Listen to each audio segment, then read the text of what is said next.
Takumi एक 14 साल का आदमी जिसकी जिंदगी में कुछ भी खास नहीं था, ना कोई सपना ना कोई उम्मीद, वही बस बोरिंग सी नौकरी और खुद से ही नफरत भरी जिंदगी। जीने का मतलब क्या है, ये सवाल उसके दिमाग में हर रोज घूमता रहता था। लेकिन उस दिन कुछ अलग ही हो गया। एक बड़ी सी गलती में फंस गया। कोई दूसरी दुनिया के लोग अपने हीरोज को बुला रहे थे, लेकिन गलत तरीके से स्पेल चला और टाकुमी बेचारा बीच में ही फंस गया। उसका शरीर वहीं पर खत्म हो गया, बस एक आत्मा रह गई जो कि हवा में उड़ रही थी। तभी सामने एक बहुत ही खूबसूरत गोडेस आती है, बड़े बड़े सफेद पंख और चेहरे पर हल्का सा दुख होता है। मैं नोलेन हूँ, इस दुनिया की गोडेस, उसने कहा। ये सब गलती से हो गया, तुम टारगेट नहीं थे। उसने सब कुछ बताया कि कैसे दुश्मन अंपायर का समनिंग फेल हो गया और कैसे टाकुमी उसका शिकार बन गया। जिस पर टाकुमी कहते कि चलो कोई बात नहीं, मुझे वापस मेरी दुनिया में भेज दो। जिस पर गोडेस बताती कि अब ये नहीं हो सकता, अब मैं तुम्हें एक नई जिंदगी दूंगी, जिस तरह का जीवन तुम चाहोगे वैसा जी सकते हो। टाकुमी ने हल्की सी हंसी हंस दी। मुझे लड़ना नहीं आता, मैं बस शांति से रहना चाहता हूँ। नोलेन ने सोचा और फिर बोला, ठीक है, मैं तुम्हें एल्केमी, ब्लैक स्मिथिंग और प्रोडक्शन वाली स्किल दूंगी, जिससे कि तुम बिना लड़ाई के भी जी पाओगे।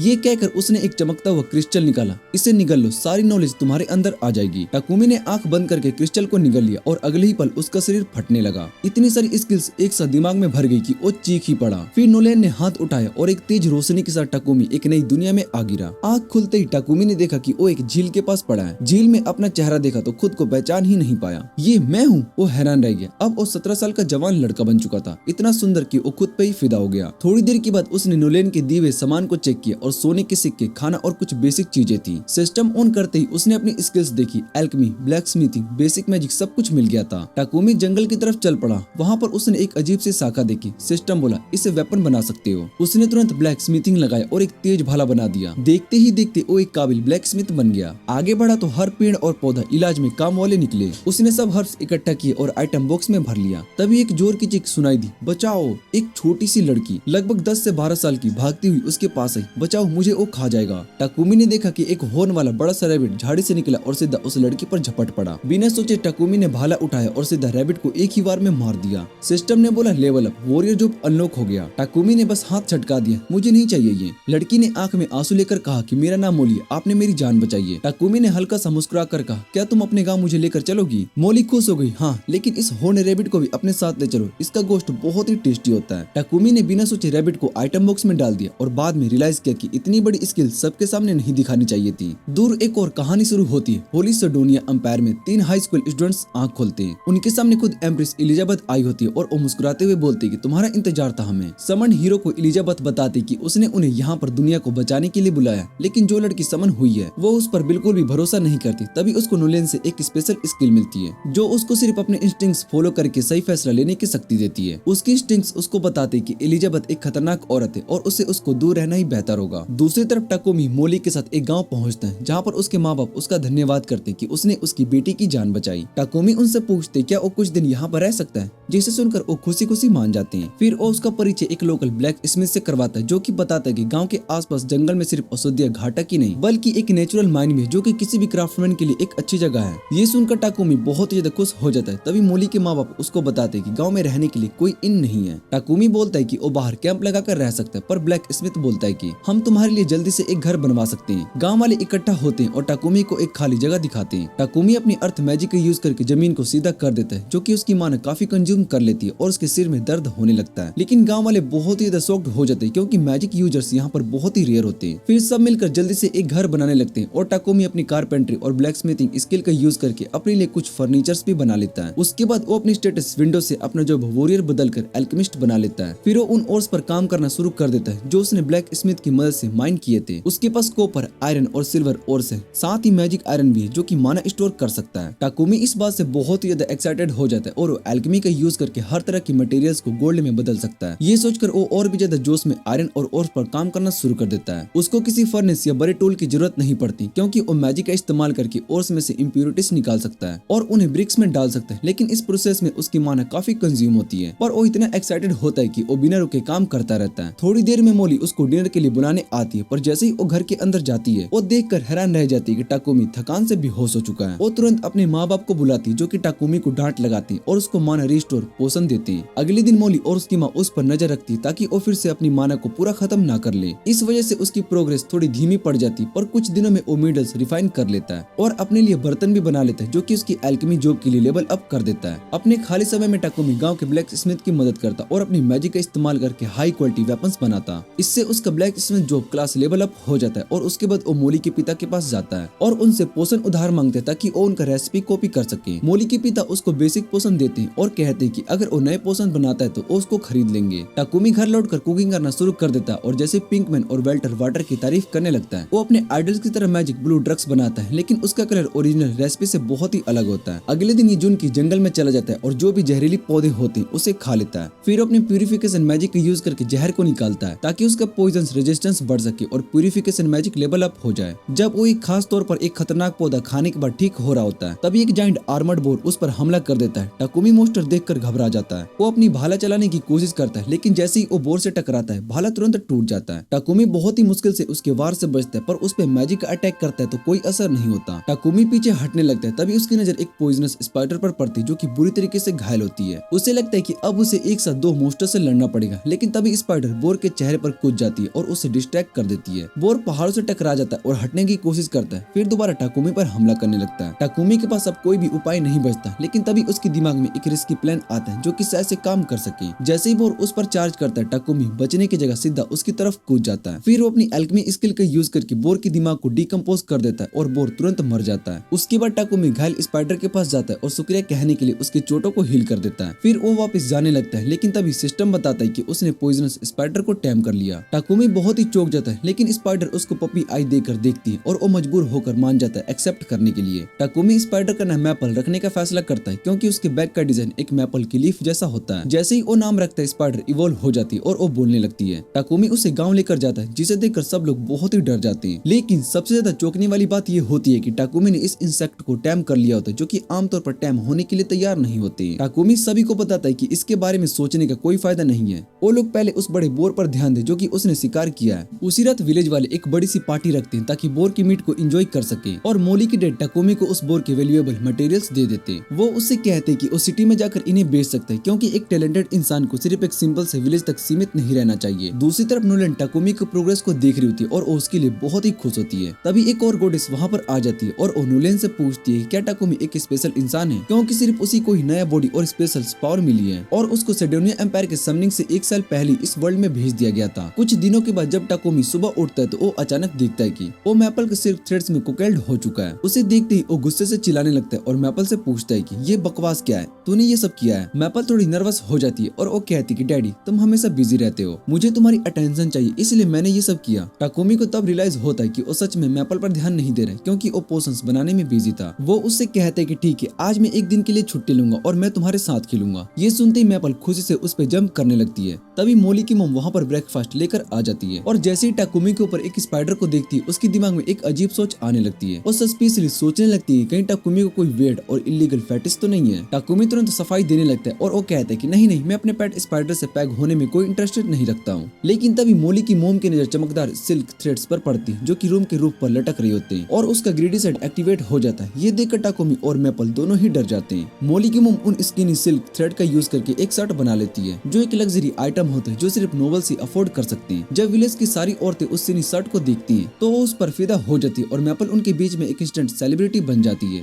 वो विलेज की औरतों का अटेंशन एंजॉय करती है और टाकुमी से कहती है कि डैडी आज मैं तुम्हारे साथ नहीं खेल सकती, मैं बहुत ही बिजी हूँ। टाकुमी सोचता है कि अगर मैपल बिजी है तो मैं कुछ और काम कर लेता हूँ, इसलिए वो एक ब्लैक स्मिथ के पास जाता है जहाँ पर उसके लिए एक लाइट लेदर आर्मर रेडी होता है। तभी मोली के डैड भी वहाँ पर आ जाते हैं और टाकुमी से पूछते हैं कि तुम यहाँ से मूव आउट करने का प्लान कब बना रहे हो। ये सुनकर टाकुमी बहुत ही शॉक्ड हो जाता है, क्योंकि वो सोच रहा था कि विलेजर्स को कैसे बताए कि वो यहाँ से जाने वाला है। लेकिन सभी लोग ऑलरेडी सोच रहे होते कि टाकुमी को एक बड़ी सिटी में जाना चाहिए जहाँ पर उसका टैलेंट प्रॉपर्ली शाइन कर सके। मोली के डैड और ब्लैक स्मिथ बताते कि अगले हफ्ते एक मर्चेंट नेबरिंग सिटी से विलेज आने वाले हैं और उसके कैरेज में टाकुमी के लिए एक सीट ऑलरेडी अरेंज कर दी गई है। ये सुनकर टाकुमी अंदर से काफी इमोशनल फील करता है और उसका दिल शुक्रिया अदा करता है। टाकुमी घर लौटता है और वो देखता है कि मोली की मम हॉरेंड रैबिट की गट्स को फेंक देने वाली है जो उसके हस्बैंड ने सुबह सुबह शिकार किए थे। वो कहती कि हॉरेंड रैबिट के सबसे डिलीशियस मीट होता है, इसलिए इसे सही तरीके से क्लीन और प्रोसेस करना विलेज के लिए पॉसिबल नहीं है। टाकुमी उससे कहता है कि वो होली एलिमेंट मैजिक का यूज कर सकता है और तुरंत मीट को प्यूरिफाई कर देता है। ये देखकर मोली की मम बहुत ही चौंक जाती है और वो उससे वार्न करती है कि किसी को भी प्यूरिफिकेशन मैजिक दिखाने से बचे,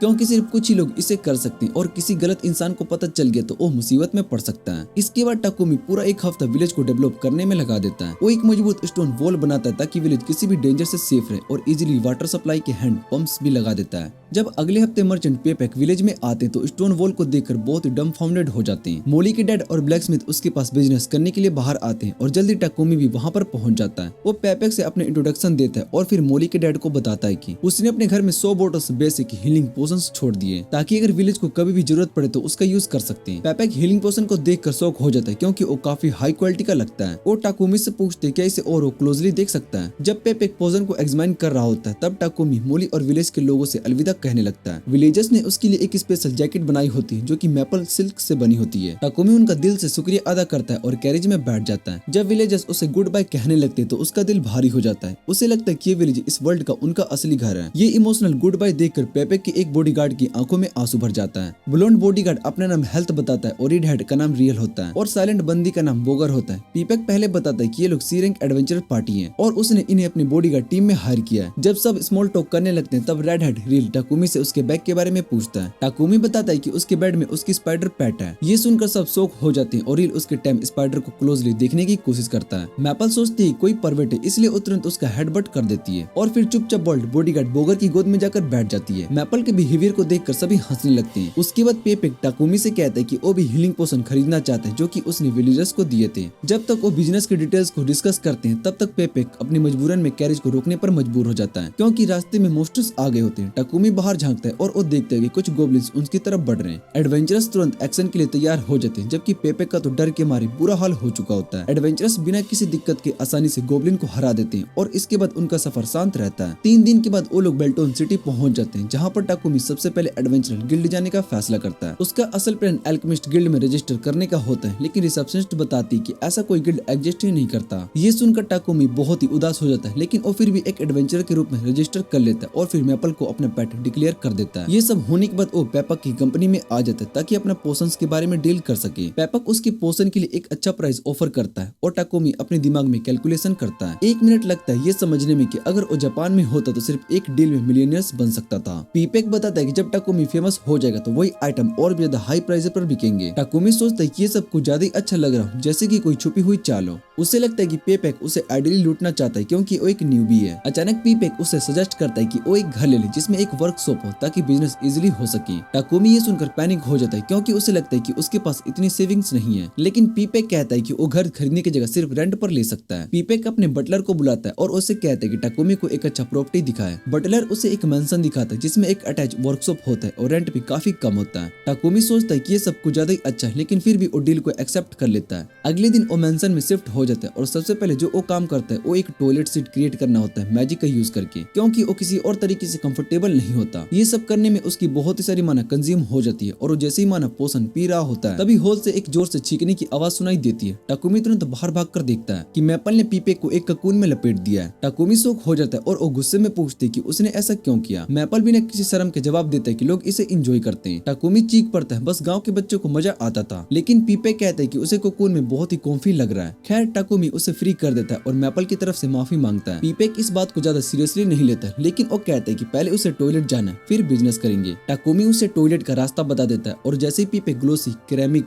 टॉयलेट का सीट देखता है उसकी आंखें फट जाती है। टाकुमी पेपैक को बताता है कि ये टॉयलेट सीट एक स्पेशल फीचर के साथ आता है जो कि तुरंत ही सारा का सारा वेस्ट प्यूरिफाई कर सकता है। ये सुनकर पेपैक उससे पूछते क्या वो प्यूरिफिकेशन मैजिक का यूज कर सकता है। टाकुमी को तब याद आता है कि उसे ये बात छुपानी थी इसलिए वो पेपैक से कहता है कि ये बात किसी को ना बताए। पेपैक इस बात को छुपाने के लिए मान जाता है और फिर वो टाकुमी से 100 और टॉयलेट सीट्स बनाने के लिए कहता है क्योंकि ये बिजनेस के लिए काफी ज्यादा फायदेमंद हो सकती है। टाकुमी हाँ कर देता है तो पेपैक उससे कहता है कि उसे कुछ मददगार मिल लेने चाहिए और उसको ये भी सजेस्ट करता है कि मजदूरों की जगह एक स्लेव ले ले। ये सुनकर टाकुमी हैरान हो जाता है लेकिन पेपैक उसे समझाता है कि अगर वो एक स्लेव रखता है तो अपनी होली मैजिक की ताकत दुनिया से छुपा सकता है। वो बताता है कि जो भी लोग होली मैजिक का यूज कर सकते हैं उन्हें चर्च में मोनोपोली बना लेते हैं और उनका पूरा फायदा उठाते हैं इसलिए उसके लिए ये जरूरी है वो अपनी ताकत को छुपाए रखे। टाकुमी समझ जाता है पर वो स्लेव लेने के खिलाफ होता है क्योंकि उसका मानना है कि उसके मोरल्स के अगेंस्ट है। लेकिन पेपैक उसे समझाता है कि उतना भी बुरा नहीं है जितना कि वो सोच रहा है और उसको एक भरोसेमंद स्लेव ट्रेडर के पास ले जाता है। जैसे ही पेपैक अंदर किसी स्लेव की तलाश करने जाता है टाकुमी वहाँ के सुंदर गार्डन में थोड़ा घूमने लगता है। तभी उसकी नजर एक सुंदर एल्फ पर पड़ती जो कि उसे ठंडे लहजे में कह रही होती कि वो यहाँ से चला जाए। टाकुमी इस बात से हैरान होता है। एल्फ दोबारा वही बात कहती है, बता देती है कि ये जगह एक बच्चे के लिए नहीं है इसलिए उसको वापस चले जाना चाहिए। थोड़ी देर के बाद टाकुमी स्लेव ट्रेड कंपनी की मालिक मालिक से मिलता है जो कि ग्लोथ लेडी होती है। इंट्रोडक्शन होने के बाद पीपेक उसको बताता है कि टाकोमी सेल्फ कॉन्ट्रैक्ट्स लेने में हेजिटेट क्यों कर रहा है, ये उसके मोरल्स के अगेंस्ट है। गोथ लेडी उसे समझाती है कि उसे इस बात की चिंता करने की कोई जरूरत नहीं है क्योंकि उसके देश में स्लेव्स अधिकार सुरक्षित होते हैं और उसे स्लेवरीज लॉ के बारे में बताती है जो ये कहता है कि एक मालिक को अपने स्लेव्स की बेसिक ह्यूमन राइट्स की इज्जत करनी पड़ती है। उन्हें खाना देना पड़ता है, कपड़ा देना पड़ता है और सारा कुछ देना पड़ता है जो उनकी जरूरत हो। मालिक स्लेव्स को बुरी तरीके से चोट नहीं पहुंचा सकते और जो भी काम कॉन्ट्रैक्ट में लिखा गया है वो सिर्फ वही करवा सकते हैं। उसके अलावा कुछ भी फोर्स के साथ नहीं करवा सकते और ये सुनकर टाकोमी को लगता है कि ये उतना बुरा नहीं है जितना कि उसने सोचा था।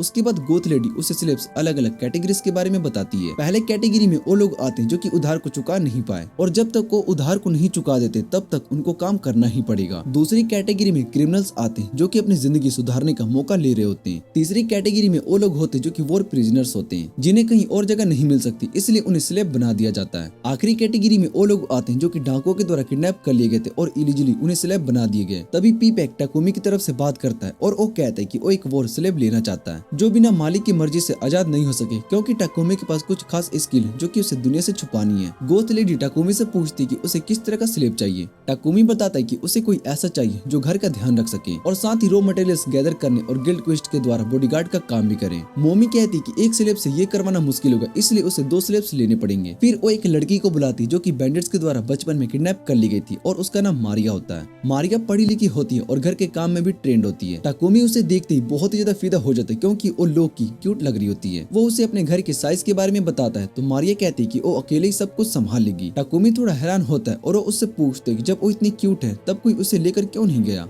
इतने लड़के होंगे जो उसको लेने के लिए लाइन में लगे होंगे। ये सुनकर मारिया एकदम लाल पड़ जाती है और वो कहती कि वो सिर्फ घर में ही काम करेगी लेकिन वो टाकोमी को रात में अपने कमरे में छुपकर नहीं आने देगी रॉ एक्शन के लिए। टाकोमी एकदम शर्मा जाता है और उसे समझाने लगता है कि वो सिग्मा मेल है जो कि ऐसे काम नहीं करता। गोथ मम्मी दोनों की बात सुनकर कहती कि अब कॉन्ट्रैक्ट साइन करने का टाइम आ गया है और इस तरह मारिया ऑफिशियली टाकोमी की स्लेव बन जाती है। फिर मोमी बताती कि अभी उनके पास कोई वॉर स्लेव नहीं है जो बॉडीगार्ड बन सके लेकिन तभी मारिया को याद आता है कि उनके पास सोफिया नाम की एक लड़की है। मोमी मारिया को घूर कर देखती है और वो उससे कहती कि उसकी औकात नहीं है उसे सजेस्ट करने की और उसे तुरंत जाकर अपनी चीजें पैक करने के लिए कह देती है। ये सब सुनकर टाकोमी को क्यूरियोसिटी होती है कि ये सोफिया कौन है तो वो मोमी से कहता है कि वो कम से कम एक बार उससे मिलना चाहता है। मोमी उसे लेकर चल पड़ती है और पता चलता है कि सोफिया वही लड़की जो कि टाकोमी ने गार्डन में देखी थी। मोमी बताती है कि सोफिया 50 साल पहले एल्फ के साथ वॉर में कैप्चर हो गई थी और तब से उसने कभी भी किसी को अपना मास्टर नहीं बनाया। वो ये भी बताती है कि उसके शरीर पर अभी भी वॉर का डैमेज है और उसकी मैजिक भी किसी कर्ज की वजह से सील हो चुकी है। इस वजह से वो एक कॉम्बैटेंट या बॉडीगार्ड का काम नहीं कर रही है। टाकोमी मोमी से कहता है कि वो सोफिया से अकेले में बात करना चाहता है। मोमी उन्हें रूम में छोड़कर चली जाती है। जैसे ही मोमी चली जाती है सोफिया दोबारा से वही लाइन बोलती है कि टाकोमी को यहाँ से चले जाना चाहिए लेकिन इस बार टाकोमी उसका चेहरा पढ़ लेता है और जबरदस्ती उसकी स्टेटस विंडो को देखने लगता है। वहाँ उसे दिखाई देता है कि सोफिया एक्चुअली काफी स्ट्रॉन्ग है लेकिन उसके लिम्स का डैमेज और कस की वजह से वो अभी भी यूजलेस है। टाकोमी के दिमाग में एक प्लान आता है कि अगर वो उसे हील कर सके तो उसके लिए एक बहुत ही बड़ी एसेट बन सकती है। वो तुरंत मोमी को बुलाती है और वो कहती है कि वो सोफिया के साथ भी कॉन्टेक्ट करेगा। सोफिया उसे याद दिलाती है कि अभी तो वो साकुरा से भी ज्यादा यूजलेस है लेकिन टाकोमी सिर्फ एक ही बात बोलता है, मैं I can fix her cube का प्रेसिडेंट हूँ और फिर इस तरह से पेपर वर्क कंप्लीट हो जाता है और फिर मोमी कॉन्ट्रैक्ट मैजिक कास्ट करके दोनों लड़कियों को टाकोमी के साथ ऑफिशियली जोड़ देती है। टाकोमी घर पहुंचता है लेकिन जैसे ही दरवाजा खोलता है मैपल एकदम उस पर जंप कर देती है और उसको जमीन पर गिरा देता है। सोफिया तुरंत पैनिक कर जाती है, उसे लगता है कि उसका मास्टर किसी मॉन्स्टर के अटैक में आ गया है। वो एकदम एक्शन में आने वाली होती है कि तभी टाकोमी उसे रोक देता है और बताता है कि मैपल एक्चुअली उसका पेट है। दोनों लड़के एकदम कंफ्यूज हो जाते हैं लेकिन फिर वो सोचती है कि टाकोमी वैसे भी बहुत ही अजीब है इसलिए ज्यादा सोचने का कोई फायदा नहीं है। फिर टाकोमी उन्हें अंदर लेकर जाता है और उनके लिए अलग अलग रूम्स एलोकेट करता है। वैसे भी घर में इतना एक्स्ट्रा कमरे जो कि उनका कोई यूज नहीं है। वो उन्हें बताता है कि वो जब चाहे तब घर का बात यूज कर सकती है। ये सुनते ही दोनों लड़कियां तुरंत नहाने के लिए चली जाती है। बात के अंदर मारिया कहती कि उसे बिल्कुल भी उम्मीद नहीं थी कि मोमी सोफिया को इतनी आसानी से जाने देगी। वो हमेशा उसके लिए प्रोटेक्टिव रही है लेकिन फिर वो मजाक में कहती कि टाकोमी में जरूर कोई खास बात होगी। सोफिया लेकिन किसी और ही सोच में डूबी होती। उसे कॉन्ट्रैक्ट में देखना था कि टाकोमी के बारे में ज्यादा इन्फॉर्मेशन नहीं लिखी थी। तो फिर ये लड़का आखिर में है कौन। उसके बाद वो डाइनिंग रूम में आते हैं जहाँ टाकोमी सभी के लिए डिनर बना चुका होता है। मारिया ये देखकर एकदम टंट्रम थ्रो कर देती है क्योंकि कुकिंग उसका काम होना चाहिए था। टाकोमी समहाउ उसे समझाता है और मना लेता है। सोफिया भी थोड़ी हेजिटेट होती है एक मास्टर अपने स्लेव के साथ बैठकर खाना खाए लेकिन टाकोमी बस कैजुअल टोन में कहता है कि वो ऐसे ही चिल बंदा है। अगले दिन टाकोमी को पीपे की तरफ से एक पार्सल मिलता है। फिर वो मार्केट में शॉपिंग के लिए निकल पड़ता है। रास्ते में उसे एक चर्च दिखाई देता है और वो बस वैसे ही कैजुअली अंदर चला जाता है, जहाँ उसे नोलेन का एक बड़ा स्टैचू दिखाई देता है और उसके सामने जाकर प्रे करने लगता है। उसने सुना था कि सिडोनिया एम्पायर इस देश के रिलीजन को कंट्रोल करता है, लेकिन नोलेन फिर भी उससे नफरत करती है। वो सोचती है कि आखिर वो इनसे नफरत क्यों करती है, ये सब भी तो उसकी पूजा करते हैं। और तभी एकदम से उसके कानों में नोलेन की आवाज गूंजती है। वो कहती है कि मैं इनसे इसलिए नफरत करती हूँ क्योंकि मैं इनके लिनर सर्कल का हिस्सा नहीं हूँ। टाकुमी एकदम आंखें खोलता है और वो देखता है कि वो एकदम बादलों के ऊपर फ्लोट कर रहा है। वो एकदम पैनिक कर जाता है और वो सोचता है कि कहीं वो दोबारा से मर तो नहीं गया, लेकिन नोलेन उसे शांत करती है और वो कहती है कि उसे बस एक छोटी सी चैट के लिए बुलाया गया है। फिर वो उसे सिडोनिया एम्पायर और राइवलरी के बारे में बताने लगती है। वो कहती है कि ओरिजिनली एक चर्च ऑफ क्रिएशन था जो कि उसकी पूजा करता था, लेकिन फिर सिडोनिया एम्पायर ने एक नया चर्च ऑफ डिवाइन लाइट बना दिया जो एक ऐसे भगवान को मानने लगा जो कि एग्जिस्ट ही नहीं करता। सिडोनिया ने अपने पावर का यूज करके ज्यादा फॉलोअर्स इकट्ठा कर लिए और धीरे धीरे चर्च ऑफ क्रिएशन को पीछे धकेलने लगा। लेकिन नोलेन को इंसानों के पेटी मैटर्स में इंटरफेयर करना पसंद नहीं था, तो उसने बस सब कुछ होने दिया। उसके बाद वो टाकुमी से कहती कि जो भी ब्लेसिंग उसने दिए वो हमेशा उसके लिए रहेंगे, लेकिन जो छोटा सा प्लॉट आर्मर उसने दिया था वो अब जल्दी खत्म होने वाला है।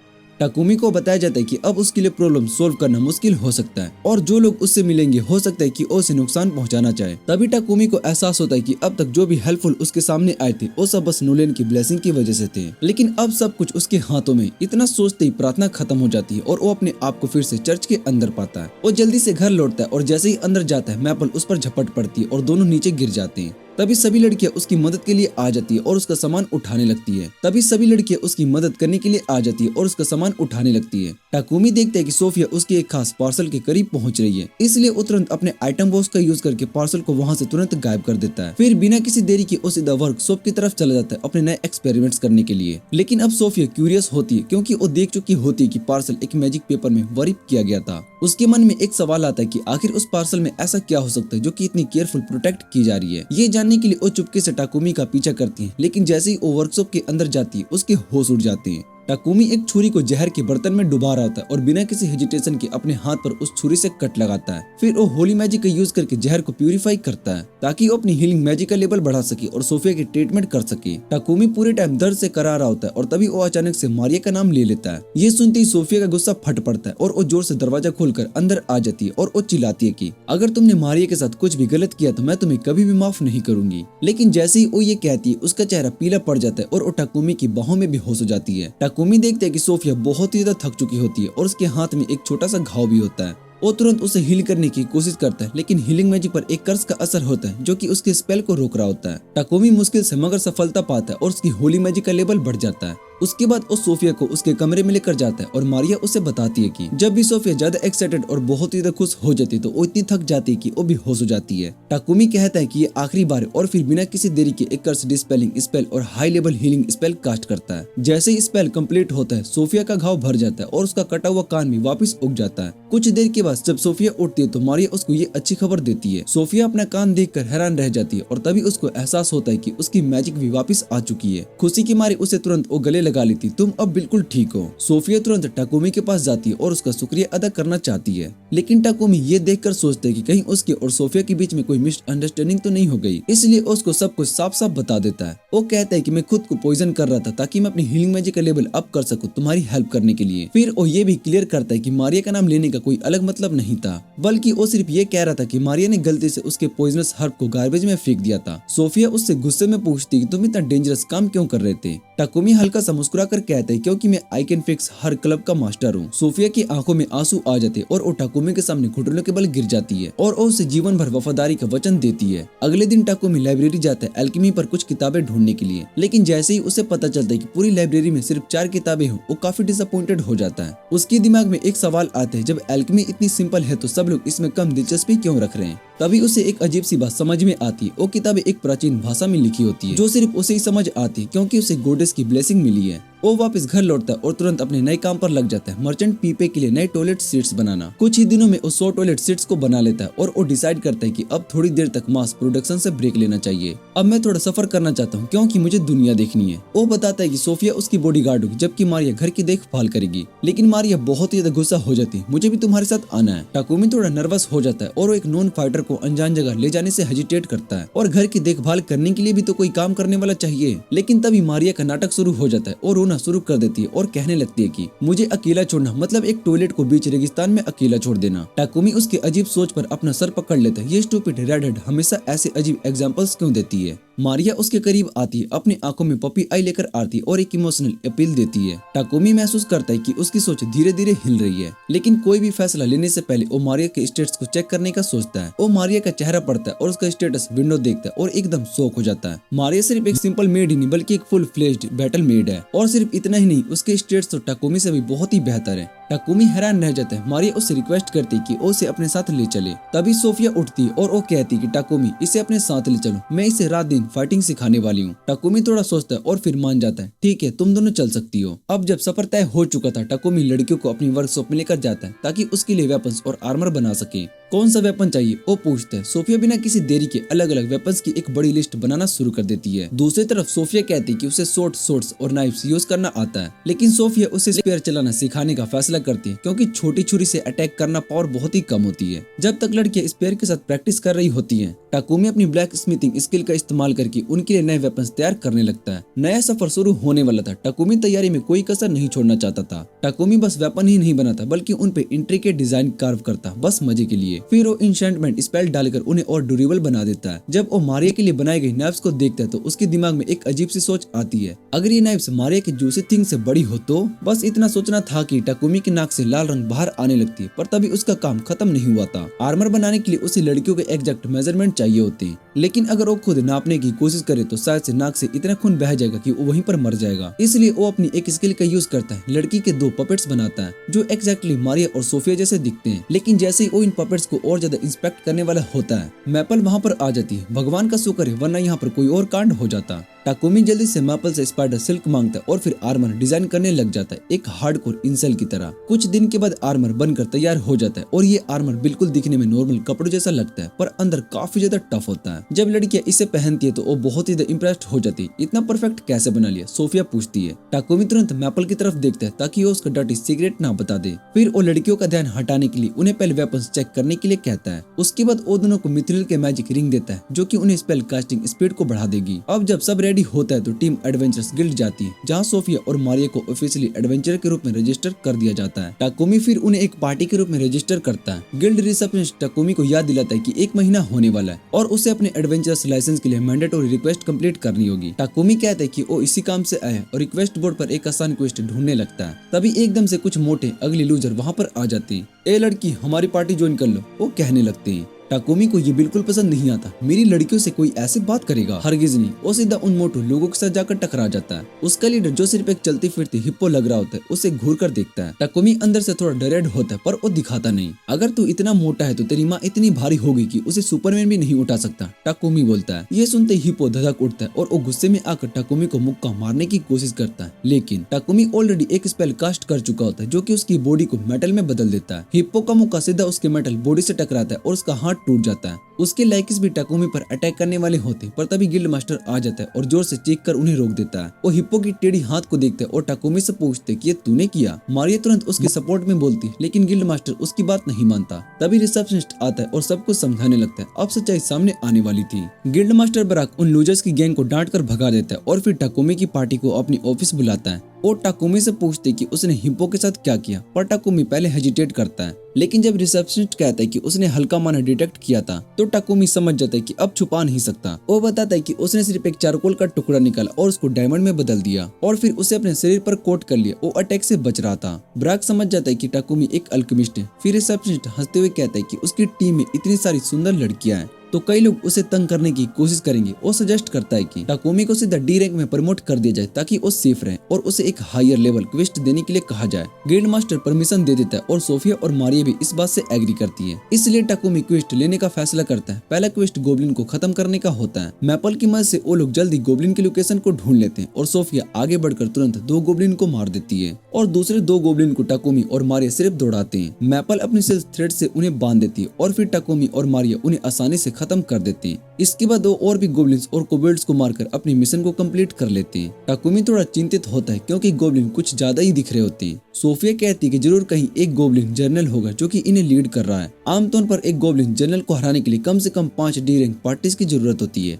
पर सोफिया को पूरा भरोसा होता है कि वो 3 लोग इसे अकेले ही हरा सकती। टाकुमी इतना बड़ा रिस्क नहीं लेना चाहता था, पर सोफिया और मारिया को बस लड़ने की चाहत है। तभी मैपल बताती कि उसको लगता है कि वो जल्दी इवॉल्व होने वाली है। टाकुमी फौरन स्पेस मैजिक का यूज करके एक पॉकेट डायमेंशन बनाता है जिसमें मैपल रेस्ट कर सके। फिर वो तीनों गोब्लिन स्ट्रॉन्ग होल्ड की तरफ निकल पड़ती। सोफिया प्रिडिक्ट करती कि वहाँ पर करीबन 300 गोब्लिन्स हैं। ये सुनकर टाकुमी घबरा जाता है और वो सोफिया से पूछते क्या ये करना जरूरी है, पर वो उसकी बात को नहीं सुनती है। वो अपनी विंड मैजिक का यूज करके कंफर्म करती कि वहाँ पर कोई होस्टेज नहीं है, इसलिए वो बिना किसी टेंशन के पूरा गोब्लिन स्ट्रॉन्ग होल्ड मैजिक से उड़ा सकते हैं। तीनों अपने मैजिक स्पेल को चार्ज करते हैं और फिर क्यूबलेस गोब्लिन्स पर अटैक कर देते हैं। एक ही अटैक में उनमें से बहुत ही सारे गोब्लिन्स खत्म हो जाते हैं। फिर गोब्लिन जनरल बाहर आता है और सीधा टाकुमी की तरफ चार्ज करता है। टाकुमी अपनी स्पेल से उसके अटैक को ब्लॉक कर लेता है और एक फायर स्पेल का यूज करके एक ही बार में रोस्ट कर देता है। उसके बाद टाकुमी और उसकी पार्टी गिल्ड वापस लौट आती है और पूरी तरीके से थकी हुई होती है, पर एक और मुश्किल मिशन कंप्लीट करने की सेटिस्फेक्शन के साथ। जब रिसेप्शनिस्ट टाकुमी और उसकी पार्टी के लिए लाए गए मैजिक जेम स्टोन और रिसोर्स का अमाउंट देखता है तो उसे एक मिनी हार्ट अटैक आ जाता है। वो फौरन टाकुमी से कहता है कि उसे गिल्ड मास्टर के ऑफिस में आना पड़ेगा, पर टाकुमी इतना थक चुका होता है कि वो चलने की भी हालत में नहीं होता और उसका मन भी नहीं करता।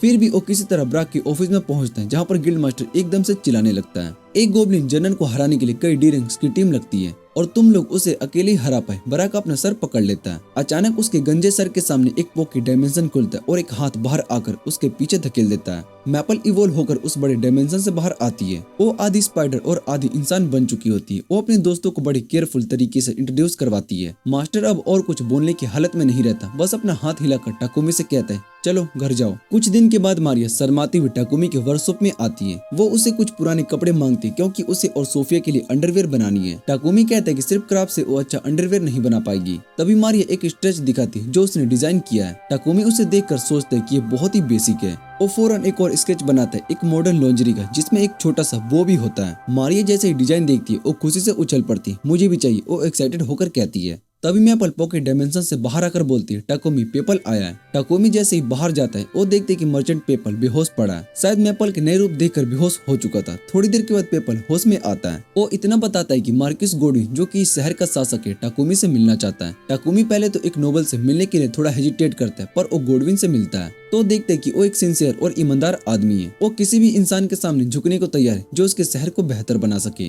गोडविन टाकुमी का शुक्रिया अदा करता है सेल्फ प्यूरिंग टॉयलेट्स और गोब्लिन जर्नल को हराने के लिए, लेकिन फिर उसे एक वार्निंग भी देता है अगर होली सिडोनिया एम्पायर को टाकुमी की पावर्स के बारे में पता चल गया तो वो लोग उसको पक्का ढूंढने आएंगे। टाकुमी का दिमाग ये सब सुनकर बिल्कुल फ्राई हो चुका होता है। घर आते वक्त वो सिर्फ ये सोचता है कि बस सब रेस्ट करेगा, पर तभी मैपल उसे एक बहुत ही सॉफ्ट फैब्रिक देती है और उसको याद आता है कि उसने मारिया और सोफिया के लिए एक लॉन्जरी बनानी है। बस एकदम उसका एनर्जी लेवल 100% हो जाता है। टाकुमी बिना रुके 3 दिन और 3 रात काम करता रहता है। लगातार हर एक डिटेल्स का ध्यान रखता है ताकि मारिया और सोफिया के लिए एकदम परफेक्ट लॉन्जरीज बना सके। जब फाइनली वो काम को कंप्लीट कर लेता है तो उसकी हालत खत्म हो चुकी होती है। अब सबसे बड़ा सवाल ये होता है कि वो लड़कियों से कैसे कहे कि वो ट्राई करे। वो हाथ जोड़कर बोलने वाला होता है, पर एकदम से वो सोचता है कहीं वो लोग मुझे क्रीप ना समझ लें। बस उसका पूरा कॉन्फिडेंस गायब हो जाता है। वो भागकर अपने कमरे में छिप जाता है। उसका डर ये भी नहीं देखता कि लड़कियां तो एक्चुअली उसको एक छोटा सा फैशन शो देने के लिए तैयार थी। कुछ दिन के बाद टाकुमी को अचानक से आइसक्रीम की क्रेविंग होती है और क्योंकि इस दुनिया में कोई भी रेफ्रिजरेटर नहीं होता है तो वो बिना सोचे समझे 3 नए रेफ्रिजरेटर्स बना देता है, बस क्योंकि ये टाकुमी है। जैसे ही लड़के नए रेफ्रिजरेटर्स का दरवाजा खोलती है उन्हें एक ठंडी सी हवा महसूस होती है। फिर क्या था, वो सीधा उसके सामने बैठ जाते जैसे कोई देसी एसी का मजा ले रही हो। टाकुमी बस यही सोचता रह जाता है कि इन बेचारे को ओजोन लेयर डिप्लेशन कैसे समझाया जाए। उसके दिमाग में ये भी घूम रहा होता है कि उसने आयरन और दूसरे एलिमेंट्स को कंबाइन करके स्टेनलेस स्टील बनाए और एक मैजिक डिवाइस का यूज किया जो अपने आसपास की जगहों को ठंडा करता है। ये एक बॉक्स है जो कि खाना ताजा और ठंडा रखता है। टाकुमी मारिया को बताता है। मारिया खुश होकर उसका शुक्रिया अदा करती है। अब मुझे हमेशा ताजा इंग्रेडिएंट्स मिलेंगे, वो खुशी से कहती है। टाकुमी ब्लू वाला रेफ्रिजरेटर अपने पास रखने का फैसला करता है क्योंकि सोफिया को वो पसंद आता है। बाकी 2 रेफ्रिजरेटर को पेपेक और ऑफिस लेकर जाने का प्लान बनाता है ताकि उसे नए इन्वेंशन के बारे में बता सके। फिर वो लड़कियों से कहता है कि इसके बाद वो एक नए प्रोजेक्ट पे काम करना शुरू करेगा, उसका इक्विपमेंट अपग्रेड करने का। सोफिया को लगता है कि अभी अपग्रेड करने की जरूरत नहीं है, पर टाकुमी कहता है कि आज नहीं तो कल हमें एक और एडवेंचर पर निकलना ही पड़ेगा, तब तक अपनी तैयारी पूरी करनी चाहिए।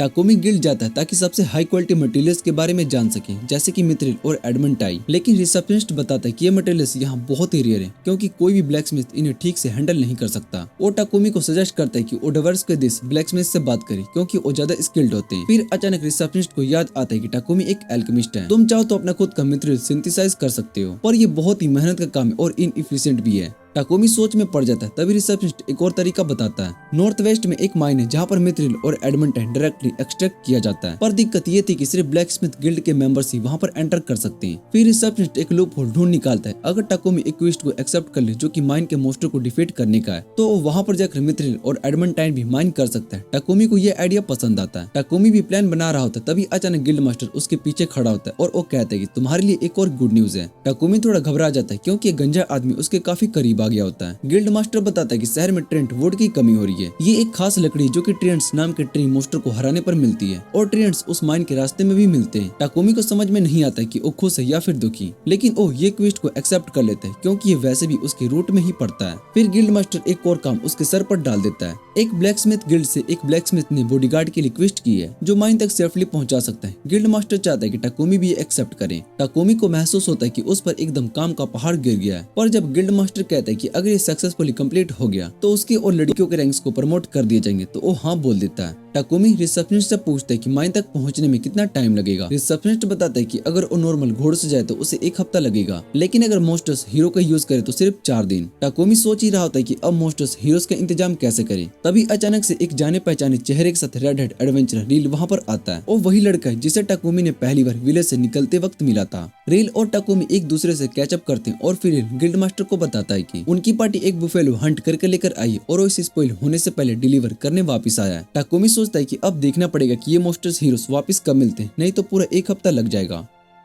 रील कल अपने दोस्तों के पास वापस जाने वाला होता है, लेकिन टाकोमी उसे अपने घर रात बिताने के लिए कहता है। रील खुशी खुशी मान जाता है और फिर वो टाकोमी के साथ पीपेक से मिलने जाता है। पीपेक जैसे रेफ्रिजरेटर देखते हैं बिल्कुल पागल हो जाता है। वहाँ टाकोमी उसको बताता है कि वो माइन जाने वाले मिथ्रिल लेने के लिए वो पीपेक के उसके मोस्टर घोड़ों से खींचने वाली एक कैरेज को उधार देने का फैसला करता है, लेकिन बदले में वो मिथ्रिल और का कुछ हिस्सा खरीदना चाहता है। टाकोमी खुशी खुशी ये डील को मान लेता है। उसके बाद पीपेक उसे वो रेफ्रिजरेटर बनाने की रिक्वेस्ट करता है। इसके बाद टाकोमी नए ब्लैक स्मिथ के पास जाता है ये देखने के लिए कि क्या कोई उसको मिथ्रिल दे सकता है, लेकिन कोई भी मदद नहीं कर पाता। और जब वो वापस घर पहुंचते तब तक रात हो चुकी होती है। अचानक रियो एक अजनबी शख्स को उसकी तरफ आते हुए देखते उसे हॉस्टिल वाइब मिलती है, इसलिए वो टाकोमी को लेकर भागने का फैसला करता है, लेकिन उस हुडेड अटैक एक जोर सा किक मारकर उसे नीचे गिरा देता है। फिर वो अपनी हुड हटाती है और फिर पता चलता है कि वो सोफिया है। उसको लगता है कि रील उसके फैम बॉय मास्टर को किडनैप कर रहा है और रील पर वार करने वाली होती है, लेकिन टाकोमी बीच में आ जाता है और वो सब कुछ समझाता है। फिर वो रील से माफी मांगते हैं और वो रील कहते हैं कि सब ठीक है, लेकिन अब उसके पास बहुत ही सारे सवाल हैं। जल्दी सब घर पहुंच जाते हैं और जैसे रील मैपल का नया इवल ड्रॉप देखता है वो बिल्कुल शॉक्ड रह जाता है। उसको जलन होती है कि टाकोमी 3 सुंदर लड़कियों के साथ रह रहा है जब तक कि वो अभी तक सिंगल है। रात में टाकोमी अपनी टीम को गिल्ड से लाए हुए नई क्वेस्ट के बारे में बताता है। सब लोग तय करते हैं कि मिशन लेना चाहिए। अगले दिन जैसे रील घर चला जाता है, टाकोमी नए वेपन्स बनाना शुरू करता है। वो एक बड़ी टंगस्टन स्वॉर्ड बनाने की कोशिश करता है जो कि दुश्मन की माना को ऑब्जर्व कर सके,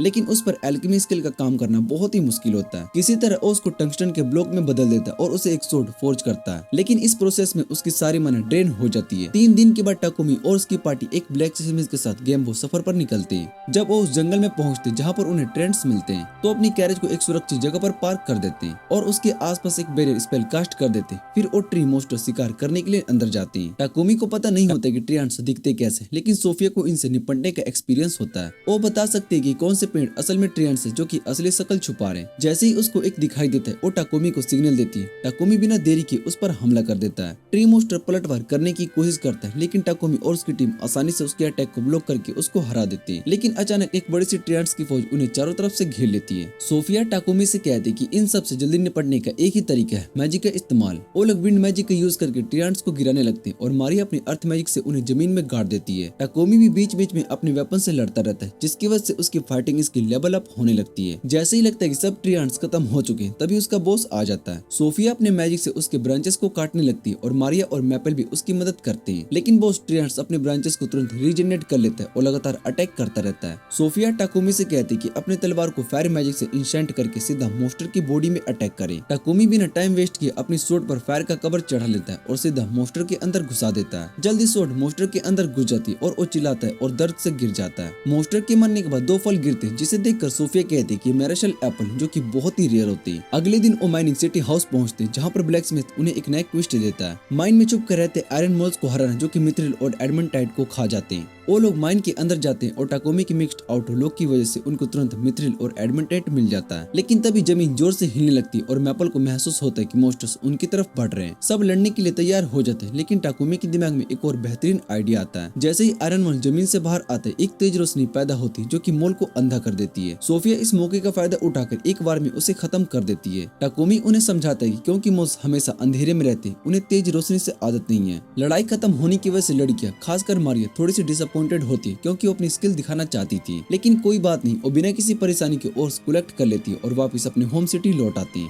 वापस आकर टाकोमी डुगम्बो के वर्कशॉप जाता है ताकि मिथ्रिल और एडमंटाइट हैंडल करना सीखे। अगले कुछ दिनों तक ऐसे ही मेहनत करता है जैसे कि फोर्ज इन फायर का फाइनल राउंड चल रहा हो। आखिरकार वो अलग अलग एलिमेंट्स के साथ अलॉय बनाना सीख जाता है। वो अपने नए एलॉयज का यूज करके सभी आर्मर्स मॉडिफाई करता है, जो पहले से हल्की, ज्यादा मजबूत और पावरफुल एनहेंस करने वाली बन जाती है। वो लड़कियों को बताता है कि उनका आर्मर उनके मैजिक अटैक को बूस्ट करेगा, जबकि उसका आर्मर उसे बिजली की तरह दौड़ने में शक्ति देगा। डेमो के तौर पर वो अपना स्पीड बूस्ट दिखाने की कोशिश करता है, लेकिन वो अपने स्पीड पर कंट्रोल नहीं कर पाता और सीधा दीवार में जा टकराता है और फुल फोर्स में उसको फ्रेंच किस कर लेता है। सब हंसने लगते हैं, लेकिन वो जल्दी से कहते हैं जो देखा वो भूल जाओ और बिना रुके वेपन्स बनाने के बारे में बात करने लगता है। वो सोफिया को एक विंड स्पेयर और मारिया को एक फायर स्पेयर देता है। दोनों बहुत ही खुश होती हैं। तभी सोफिया सीरियस होकर कहती है कि उसका असली काम टाकोमी को प्रोटेक्ट करना है और अगर जरूरत पड़ी तो वो अपनी जान भी दे देगी। टाकोमी उससे कहते हैं कि वो एक बहुत ही स्ट्रॉन्ग शील्ड बनाएगा जिससे कि वो अपनी ड्यूटी अच्छे से निभा सके, लेकिन साथ ही ये भी कहते हैं कि उसे अपनी जान की ज्यादा कदर नहीं करनी चाहिए। टाकोमी सोफिया के लिए एक मजबूत शील्ड बना देता है, लेकिन उसका पूरा मन ड्रेन हो जाता है और वो थक कर गिरने वाला होता है। सोफिया उसकी हालत को देखकर थोड़ा परेशान हो जाती है और उसे लगता है कि टाकोमी पर ज्यादा बोझ है, क्योंकि स्किलफुल काम सिर्फ वही करता है। वो दिल से चाहती है कोई असिस्टेंट मिल जाए जो उसका टेक्निकल काम हैंडल कर सके ताकि वो थोड़ा आराम कर सके। कुछ दिनों के बाद पीपक टाकोमी से मिलने के लिए आता है एक बड़ा खबर लेकर। वो बताता है कि होली एम्पायर ऑफ सिडोनिया को उसके बनाए गए मैजिकल टॉयलेट्स के बारे में पता चल चुका है, जो प्यूरिफिकेशन मैजिक का इस्तेमाल करके गंदगी को साफ करते हैं। अब कुछ दिन पहले उन्होंने राजा के पास एक मैसेंजर भेजा था और डिमांड की थी कि मैजिकल टॉयलेट का पैटेंट उन्हें दिया गया और उनका कहना था कि होली मैजिक उनके भगवान का दिया गया वरदान है और ऐसे किसी और को यूज करने का हक नहीं है। और तो और उन्होंने ये भी कहा कि जिन्होंने ये टॉयलेट बनाया है उसे भी उनके हवाले किया जाए, क्योंकि ह्यूमन वेस्ट को साफ करने के लिए होली मैजिक का इस्तेमाल करना एक बहुत ही बड़ा अपमान है। लेकिन राजा ने उनकी बात सुनने से इनकार कर दिया। उसने सीधा कह दिया कि अगर उसके भगवान ने होली मैजिक दिया है तो अपना प्यूरिफिकेशन स्पेल खुद ही बना ले। मैसेंजर ने धमकी दी कि अगर राजा उनकी बात नहीं मानता है तो चर्च ऑफ होली लाइट के सारे प्रीस्ट्स वापस सिडोनिया चले जाएंगे, पर राजा फिर भी नहीं मानता है। टाकोमी ये सब सुनकर चौंक जाता है। फिर वो पीपेक से पूछते क्या राजा का इतना सख्त डिसीजन लेना सही था। पीपेक उसे तसल्ली देता है कि उसे चिंता करने की कोई जरूरत नहीं है, क्योंकि उनके देश में फ्रीडम ऑफ रिलीजन है। वो बताता है कि यहाँ पर 2 बड़े धर्म है, एक चर्च ऑफ होली लाइट जो सिडोनिया में और दूसरा चर्च ऑफ क्रिएशन जो कि गॉडेस नूलेन की पूजा करता है। उनके देश में ज्यादातर लोग चर्च ऑफ क्रिएशन को मानते हैं और उनके प्रीस्ट्स लोगों का इलाज भी देते हैं और ज्यादातर पैसा चार्ज करते हैं। टाकोमी को लगता है कि ये मैटर उसकी सोच से भी ज्यादा कॉम्प्लिकेटेड है और परेशान करने वाला है। वो सोचता है कि वो इस सब से दूर ही रहेगा, लेकिन तभी पीपेक एक बहुत ही उदास होकर बम फोड़ता है। वो बताता है कि सिटी लॉर्ड की मदद से उसने मैजिकल टॉयलेट और रेफ्रिजरेटर सैंपल्स राजा को भेज दिए थे और अब राजा टाकोमी से मिलना चाहते हैं। टाकोमी सीधा झटक में आ जाता है,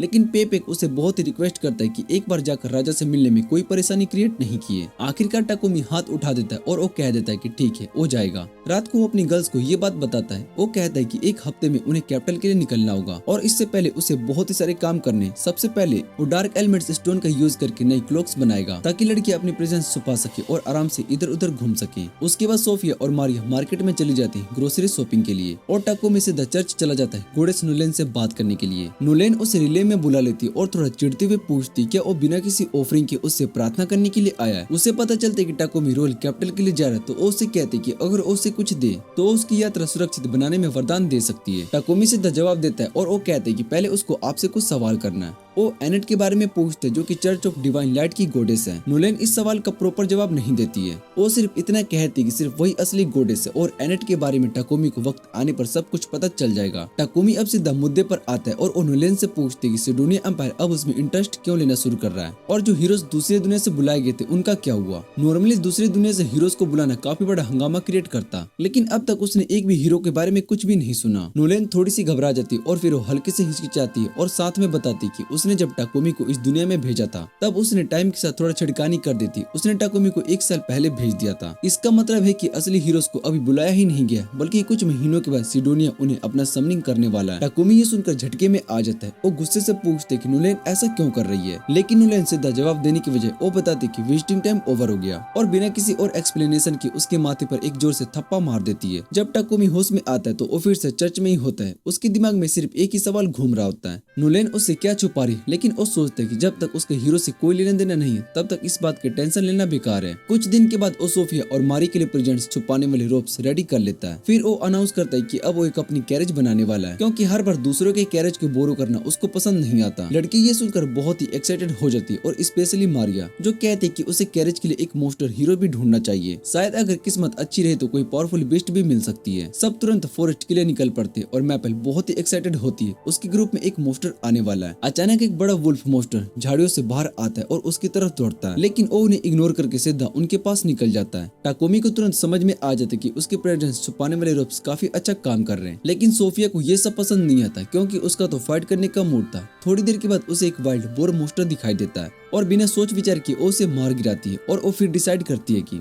इसका मीट कलेक्ट कर लेगी ताकि सफर के लिए खाने का जुगाड़ हो सके। इसी दौरान टाकोमी और सोफिया भी मरे हुए ट्रेंड का पता लगा लेते हैं। उन्हें लगता है कि इसका भी वुड काम आ सकता है और उसका भी रिसोर्स इकट्ठा करने लगते हैं। वहीं दूसरी तरफ मैपल को उनका ये रिसोर्स फार्मिंग वाला काम बहुत ही बोरिंग लगता है तो वो अकेली निकल जाती है। रास्ते में उसे और भी ज्यादा मरे हुए ट्रेंड्स मिलते हैं। अब उसके अंदर क्यूरियोसिटी जाग जाती है कि ये सब किसने मारा। मैपल फॉरेस्ट में उछलती कूदती आगे बढ़ रही होती है जब उसकी नजर एक घायल ड्रैगन पर पड़ती है जो कि एक हॉर्स होता है। वो बिना सोचे समझे तुरंत उसके पास पहुंच जाती है, लेकिन जैसे ही उसके करीब गई ड्रैगन हॉर्स ने उस पर एक तेजी से बिजली का वार कर दिया। वो दर्द से भरा दिखाई दिया और मैपल को तुरंत अपनी पहली मुलाकात याद आ गई जब उसकी टकरार टाकोमी से हुई थी। उसने ड्रैगन हॉर्स से कहा कि उसका एक लाजवाब मास्टर है जो कि उसे ठीक कर सकता है। और टाकोमी को बुलाने के लिए जाने वाली होती कि तभी 2 बड़े आंट मास्टर्स वहाँ पर आ जाते हैं। उसने तुरंत समझ लिया कि यही दोनों ड्रैगन हॉर्स को घायल करने के जिम्मेदार हैं। मैपल ने बिना वक्त गवाए अपने सेल्स वेब का यूज करके दोनों आंट्स को पकड़ लिया और सीधा ड्रैगन हॉर्स के सामने फेंक दिया। ड्रैगन हॉर्स ने 1 सेकंड में बिना वक्त बर्बाद की उन्हें पिकाचू बना दिया, लेकिन तभी एक और बड़ी मुसीबत आ गई। पूरी की पूरी आंट कॉलोनी वहाँ पर पहुंच चुकी थी। मैपल ने जल्दी से अपने सेल्स थ्रेड से एक बैरियर बना लिया ताकि वो और ड्रैगन हॉर्स अंदर सेफ रहें, लेकिन मोस्टर आंट ने तुरंत उस बैरियर को तोड़ना शुरू कर दिया। मैपल ने टाकोमी से टेलीपैथी के जरिए मदद मांगने की कोशिश की, लेकिन कोई जवाब नहीं मिला। अब उसे डर लगने लगा, कहीं ऐसा तो नहीं कि टाकोमी ट्रेड वुड इकट्ठा करने के लिए गया था और इतना खो गया कि उसे भूल ही गया। धीरे धीरे मैपल की उम्मीद खत्म होने लगती है और उसका मन भरा है। अब सब उसे भूल गए तो वो कैसे जिएगी। और तभी ड्रैगन हॉर्स भी बेहोश होकर गिर जाता है। कुछ ही मिनट में मोस्टर आंट्स मैपल का बैरियर तोड़ दिया और वो ड्रैगन हॉर्स से लिपट गई। सोच रही होती कि बस यही अब अंतिम समय आ गया, लेकिन तभी उसने अपने सर पर टाकोमी के हाथ महसूस किए। जैसे ही उसने आंखें खोली वो तुरंत उसे जोर से लिपट गई और जोर जोर से रोने लगी। बाहर सोफिया और मारिया ने सारे आंट मोस्टर का सफाई कर दिया होता है। मैपल रोते हुए टाकोमी से पूछते कि जब उसने उसे बुलाया था तो उसने जवाब क्यों नहीं दिया। टाकोमी उससे शांत रहते हुए कहते कि उसकी सिल्क बैरियर इतनी मजबूत थी कि उसकी वजह से टेलीपैथी कनेक्शन भी ब्लॉक हो गया था, लेकिन जैसे ही उसने फील किया कि मैपल की कनेक्शन वीक हो गई तो बिना कुछ सोचे तुरंत उसको ढूंढने के लिए भागा। मैपल ने आंखें पोंछते हुए टाकोमी से गुजारिश की कि वो ड्रैगन हॉर्स को बचा ले।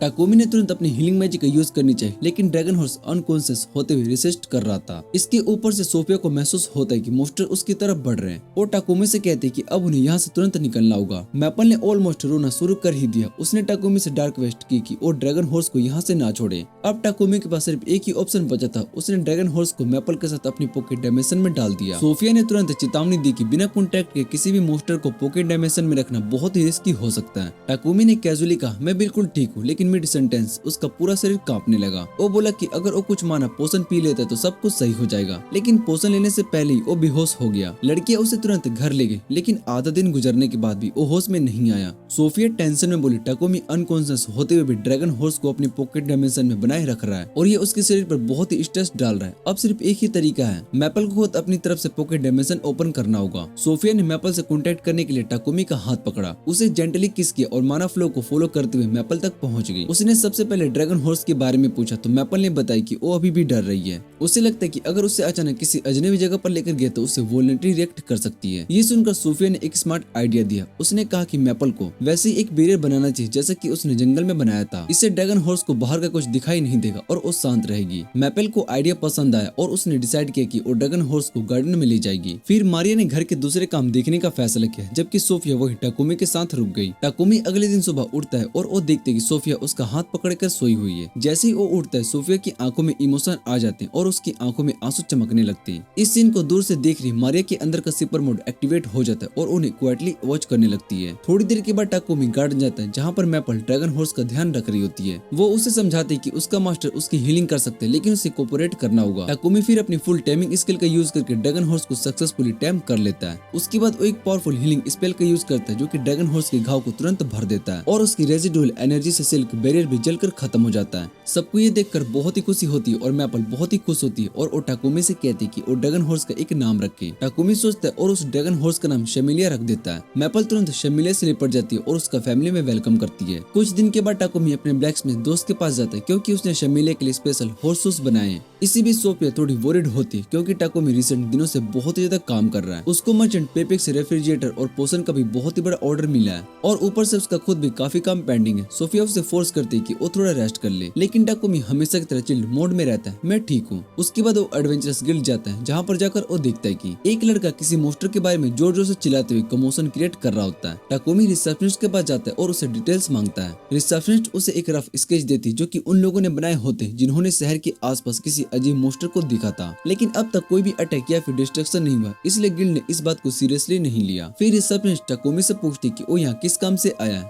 जब उसे पता चलता है कि टाकुमी एक और पेट रजिस्टर करवाने के लिए आया है तो वो कॉन्फिडेंट होता है कि अब वो किसी भी मोस्टर को देखकर शॉक नहीं होगा। टाकुमी कैजुअली अपनी पॉकेट डायमेंशन को ओपन करता है और शमिलिया अपना सर बाहर निकालती है। उसे बताती है कि मैपल सुरक्षित है और बस रिसेप्शनिस्ट का चेहरा तुरंत सफेद पड़ जाता है। उसकी आंखें स्क्रैच और शमिलिया मैपल कॉम्बो के शील्ड आउट को मैच करती है और उसका दिमाग तुरंत शॉर्ट सर्किट हो जाता है। पूरे गिल्ड में लोग पैनिक करने लगते हैं क्योंकि सब पहचान जाते हैं कि जो मोस्टर उन्होंने देखा था वो ये दोनों ही थे। टाकुमी को समझाने का मौका भी नहीं मिलता कि ये क्या हो रहा है और तभी गिल्ड मास्टर एक एक्सट्रीम आवाज में चिल्लाता है, टाकुमी मेरे ऑफिस में आओ अभी के अभी जल्दी।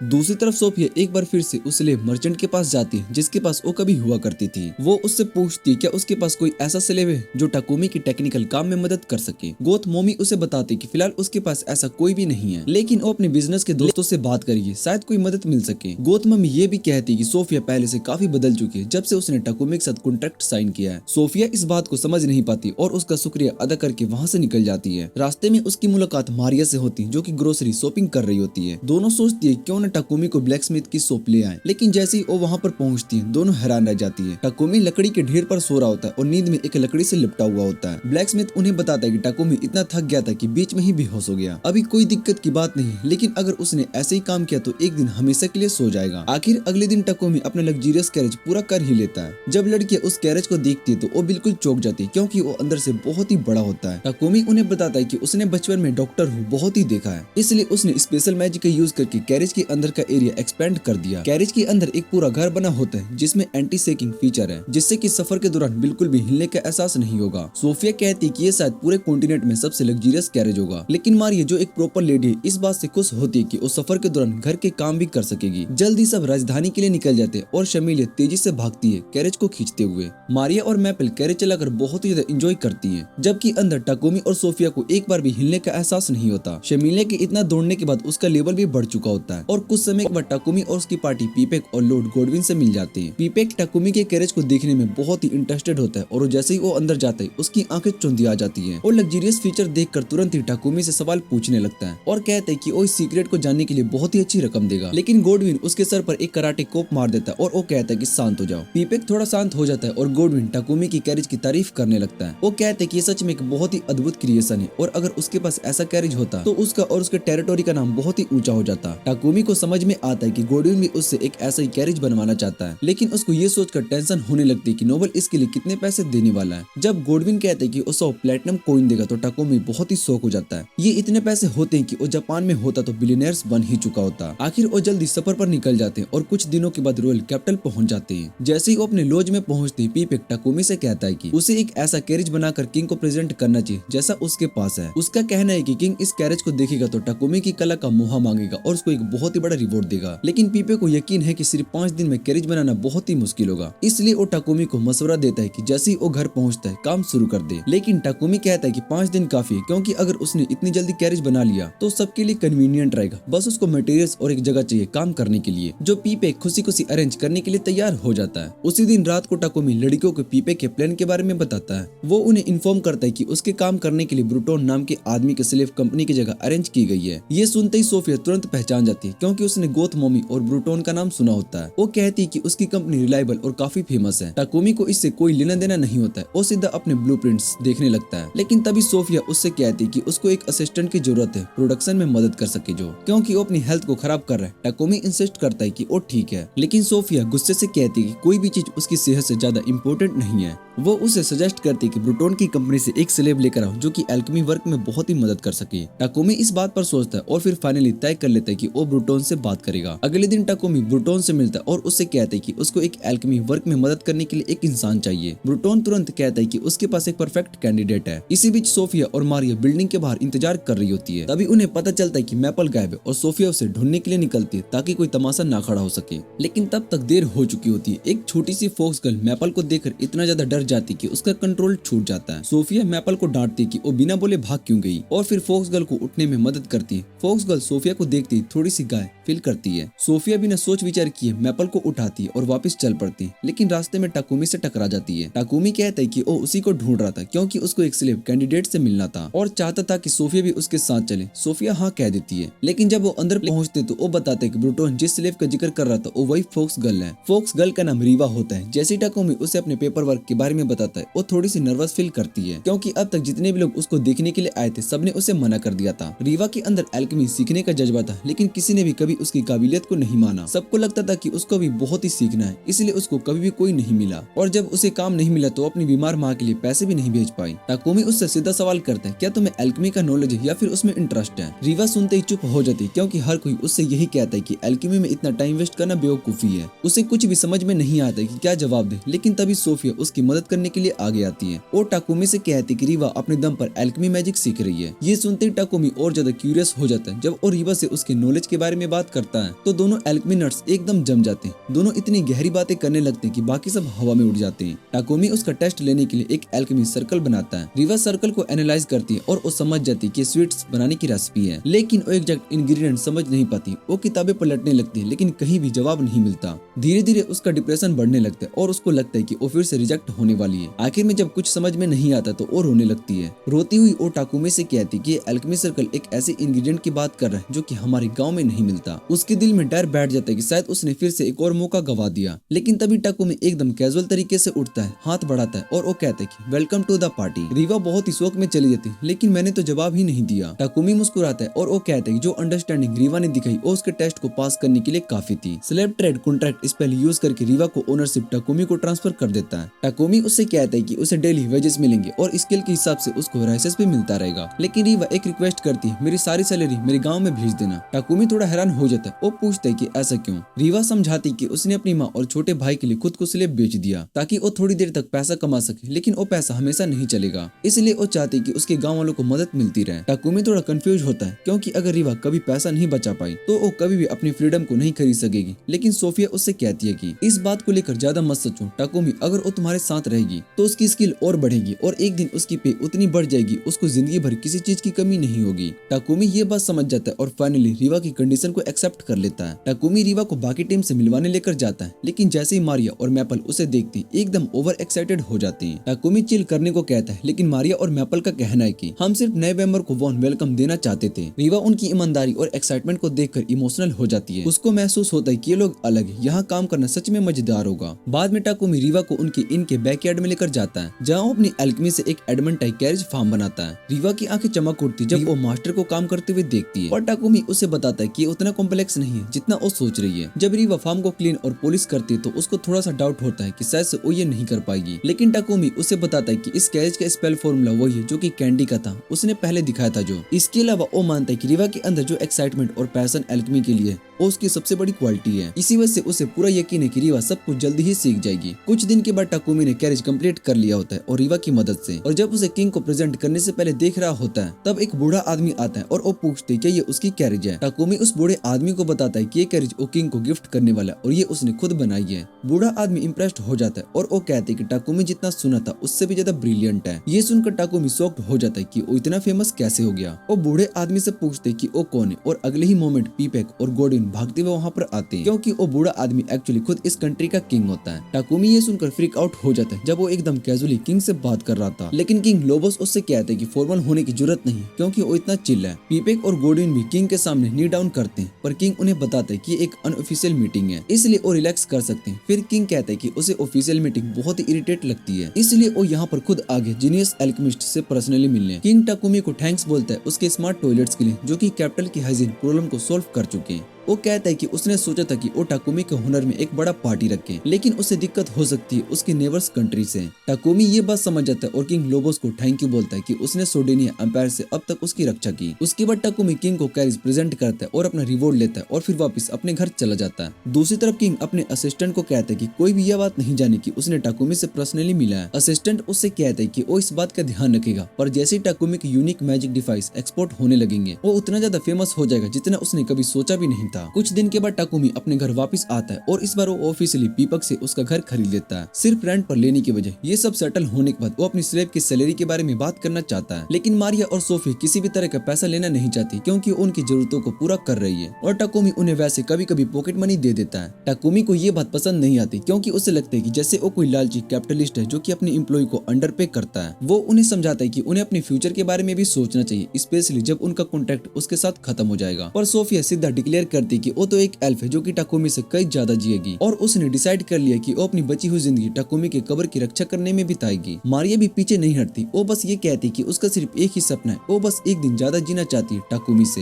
ताकि उसकी कब्र टाकुमी के बगल में हो। टाकुमी ये सुनकर चुप हो जाता है, उन सिंपियों को देखता रह जाता है। अगले दिन रीवा टाकुमी के पास आती है और वो कहती कि वो भी एक एडवेंचर रजिस्टर करवाना चाहती है ताकि वो अपना लेवल अप कर सके और उसके लिए भी यूजफुल हो सके। टाकुमी को ये सॉलिड आइडिया बहुत ही अच्छा लगता है और वो बिना टाइम वेस्ट के उसका रजिस्ट्रेशन करवा देता है। रिसेप्शनिस्ट ये भी अरेंज कर देता है कि रीवा के हर महीने की सैलरी का हिस्सा उसके आधे घर वालों को भेज दिया जाएगा। फिर रिसेप्शनिस्ट टाकुमी से कहते हैं कि अब वो एक एडवेंचरिंग पार्टी का नाम सोच ले क्योंकि वो लोग ऑलरेडी गिल्ड के स्ट्रॉन्गेस्ट लोगों में से बन चुके हैं। पर टाकुमी बिल्कुल सीधा बोलता है कि उसको एडवेंचर बनना ही था, वो तो इसके लिए बना ही नहीं था। गलती से ये बात गिल्ड मास्टर सुन लेता है और बिना टाकुमी के परमिशन के उसको ट्रेन करने का डिसीजन ले लेता है। टाकुमी बस एक तरफ से बल्डी का टाकुमी को लेफ्ट और राइट से पीटने का काम बिना किसी भी तरह के मर्सी के रीवा बस हुनर में देखती रहती है। जब वो अपने बॉस को बस उठाते हुए देखती है, गिल्ड मास्टर हार कर टाकुमी से पार्टी का नाम सोचने के लिए कहता है ट्रेनिंग के बीच में। और हर बार जब टाकुमी कोई क्रिंज नाम जैसे कि डैडी पार्टी सोचता है तो वो हवा में एकदम रॉकेट की तरह उड़ा दिया जाता है। जब टाकुमी घर वापस आता है तो वो पूरा का पूरा थक चुका होता है। वो लड़कियों से रिक्वेस्ट करता है कि कोई अच्छी सी पार्टी का नाम बताओ ताकि वो अगले दिन बड़ी टॉर्चर से बच सके। मारिया और ईवा जो भी आइडिया देती है टाकुमी को बस ये लगता है कि उसे और बुरी तरीके से पिटाई होने वाली है। दूसरी तरफ सोफिया पूरा गुस्सा हो जाती है कि गिल्ड मास्टर ने टाकुमी का ये हाल कर दिया, उसका बस चले तो उस बूढ़े गंजे को तुरंत सबक सिखा दे। लेकिन टाकुमी उसे रोक लेता है और वो ये कहता है कि बस वो ट्रेनिंग था और इसकी वजह से उसके कुछ यूजफुल स्किल लेवल अप भी हो चुके हैं। ये सुनकर सोफिया थोड़ी शांत हो जाती है पर टाकुमी को अंदाजा हो जाता है कि उसके प्रॉब्लम्स अभी खत्म नहीं हुए। अगले दिन ओरिवा को एक मैजिक रिंग देता है जो कि उसके स्पेल को जल्दी एक्टिवेट कर सके और एक मैजिक स्टाफ उसकी पावर बूस्ट कर सके। टाकुमी मैपल को भी एक वेपन देता है, वुल्वरिन जैसा एक डेडली क्लॉ, ताकि वो भी फाइट कर सके। इसके बाद गिल्ड मास्टर वापस आता है उसकी ट्रेनिंग कंटिन्यू करने के लिए और हर बार जब टाकुमी एक बेकार पार्टी का नाम बताता तो उसको धरती में चिपका देता। टाकुमी को लगता है कि अगर ऐसे ही चलता रहा तो सोफिया एक दिन सच में स्नैप कर देगी और उस बुड्ढे की पूरी करियर की वाट लगा देगी। लेकिन बहुत ही हैरानी की बात यह है कि इस बार सोफिया भी उसके खिलाफ हो जाती है और टाकुमी से कहती है कि इतना कमजोर बनना बंद करे और गिल्ड मास्टर के अटैक से बचना भी सीखे। टाकुमी बस चुप रह जाता है क्योंकि वो तो अब अकेला ही फंस गया था। उसके बाद सब लोग गिल्ड में जाते हैं जहाँ पर रिसेप्शनिस्ट उन्हें एक एस्कॉर्ट मिशन देता है। टाकुमी थोड़ा डाउट में होता है कि क्या वो ये कर भी पाएगा या फिर नहीं, लेकिन उसकी लड़कियां काफी एक्साइटेड होती है क्योंकि इस मिशन से उनका रैंक बढ़ने वाला है और टाकुमी बस हाथ जोड़कर मिशन एक्सेप्ट कर लेता है। कुछ देर के बाद वो लोग निकल पड़ते एक सीनियर एक्सक्लूसिव गार्ड बनाने के लिए जो कि पीपेक्स कंपनी का है। वो टाकुमी को बताता है कि प्यूरिफिकेशन डिवाइस को बेचने के लिए जा रहा है एक दूर शहर में जो अपने डेयरी प्रोडक्ट्स के लिए बहुत ही फेमस है। टाकुमी को सुनकर शौक लगता है कि इस दुनिया में डेयरी प्रोडक्ट्स भी एग्जिस्ट करते हैं, लेकिन उसके एक्साइटेड होने का इतना टाइम नहीं मिलता क्योंकि उसकी लड़कियां उसको वार्न करती कि सामने मॉन्स्टर्स हैं। एक तरफ यूनिकॉर्न वुल्व्स और दूसरी तरफ गॉब्लिन्स, दोनों के बीच में बहुत ही तगड़ी लड़ाई चल रही होती है। मैपल सीधा बोलती है कि बस बहुत हो गया और वो शेमिलिया को कमांड दे देती है। सबको पिकाचू जैसा इलेक्ट्रोक्यूट देकर एक सेकंड में सबकी गेम ओवर हो जाती है। कुछ दिन के बाद वो लोग अपने डेस्टिनेशन पहुंच जाते जब तक मर्चेंट अपना बिजनेस करता है। टाकुमी डिसाइड करता है कि वो अपनी पार्टी के साथ कुछ डेयरी बेस्ड डिश ट्राई करेगा। वो एक रेस्टोरेंट में जाकर क्रीम स्ट्यू ऑर्डर करता है। टेस्ट उतना अच्छा नहीं होता जितना कि अर्थ पर मिलता है, पर उदासी फील हो जाती है। रात में वो ग्रिल्ड चीज और सैंडविच ट्राई करता है और नॉस्टैल्जिया और भी ज्यादा हिट करता है। अब उसका मन कर रहा होता है कि उसको बस किसी तरीके से राइस मिल जाए। तभी सोफिया उसको बताती कि राइस जैसा एक कॉर्प एग्जिस्ट करता है, पर वो उसकी कंट्री में प्रोड्यूस नहीं होता। टाकुमी ये सुनकर एकदम खुश हो जाता है, लेकिन अगले ही सेकंड में मारिया उसको बताती है कि वो राइस कैपिटल में बेच रहे थे। ये सुनकर टाकुमी का दिल टूट जाता है क्योंकि उसके हाथ से एक गोल्डन अपॉर्चुनिटी निकल गई। सोफिया उससे पूछती है कि इतना डिप्रेस्ड क्यों है राइस खाने के लिए। टाकुमी ओवेसली उसको ये नहीं बता सकता था कि वो एशियन है क्योंकि उसको समझ में नहीं आएगा, इसलिए वो बस कैजुअली बोल देता है कि उसने बस राइस के बारे में सुना है और उसको ट्राई करना चाहता है। फिर वो क्वेश्चन वापस सोफिया पर डाल देता है। वो पूछते है कि जब से वो अपने घर से दूर आई है क्या उसको कभी भी नॉस्टैल्जिया फील होती या फिर उसको अपने घर का खाना याद आता है, लेकिन स्टेट जवाब देने की वजह वो सीधा टाकुमी के बूट्स को लीक करना शुरू कर देती है।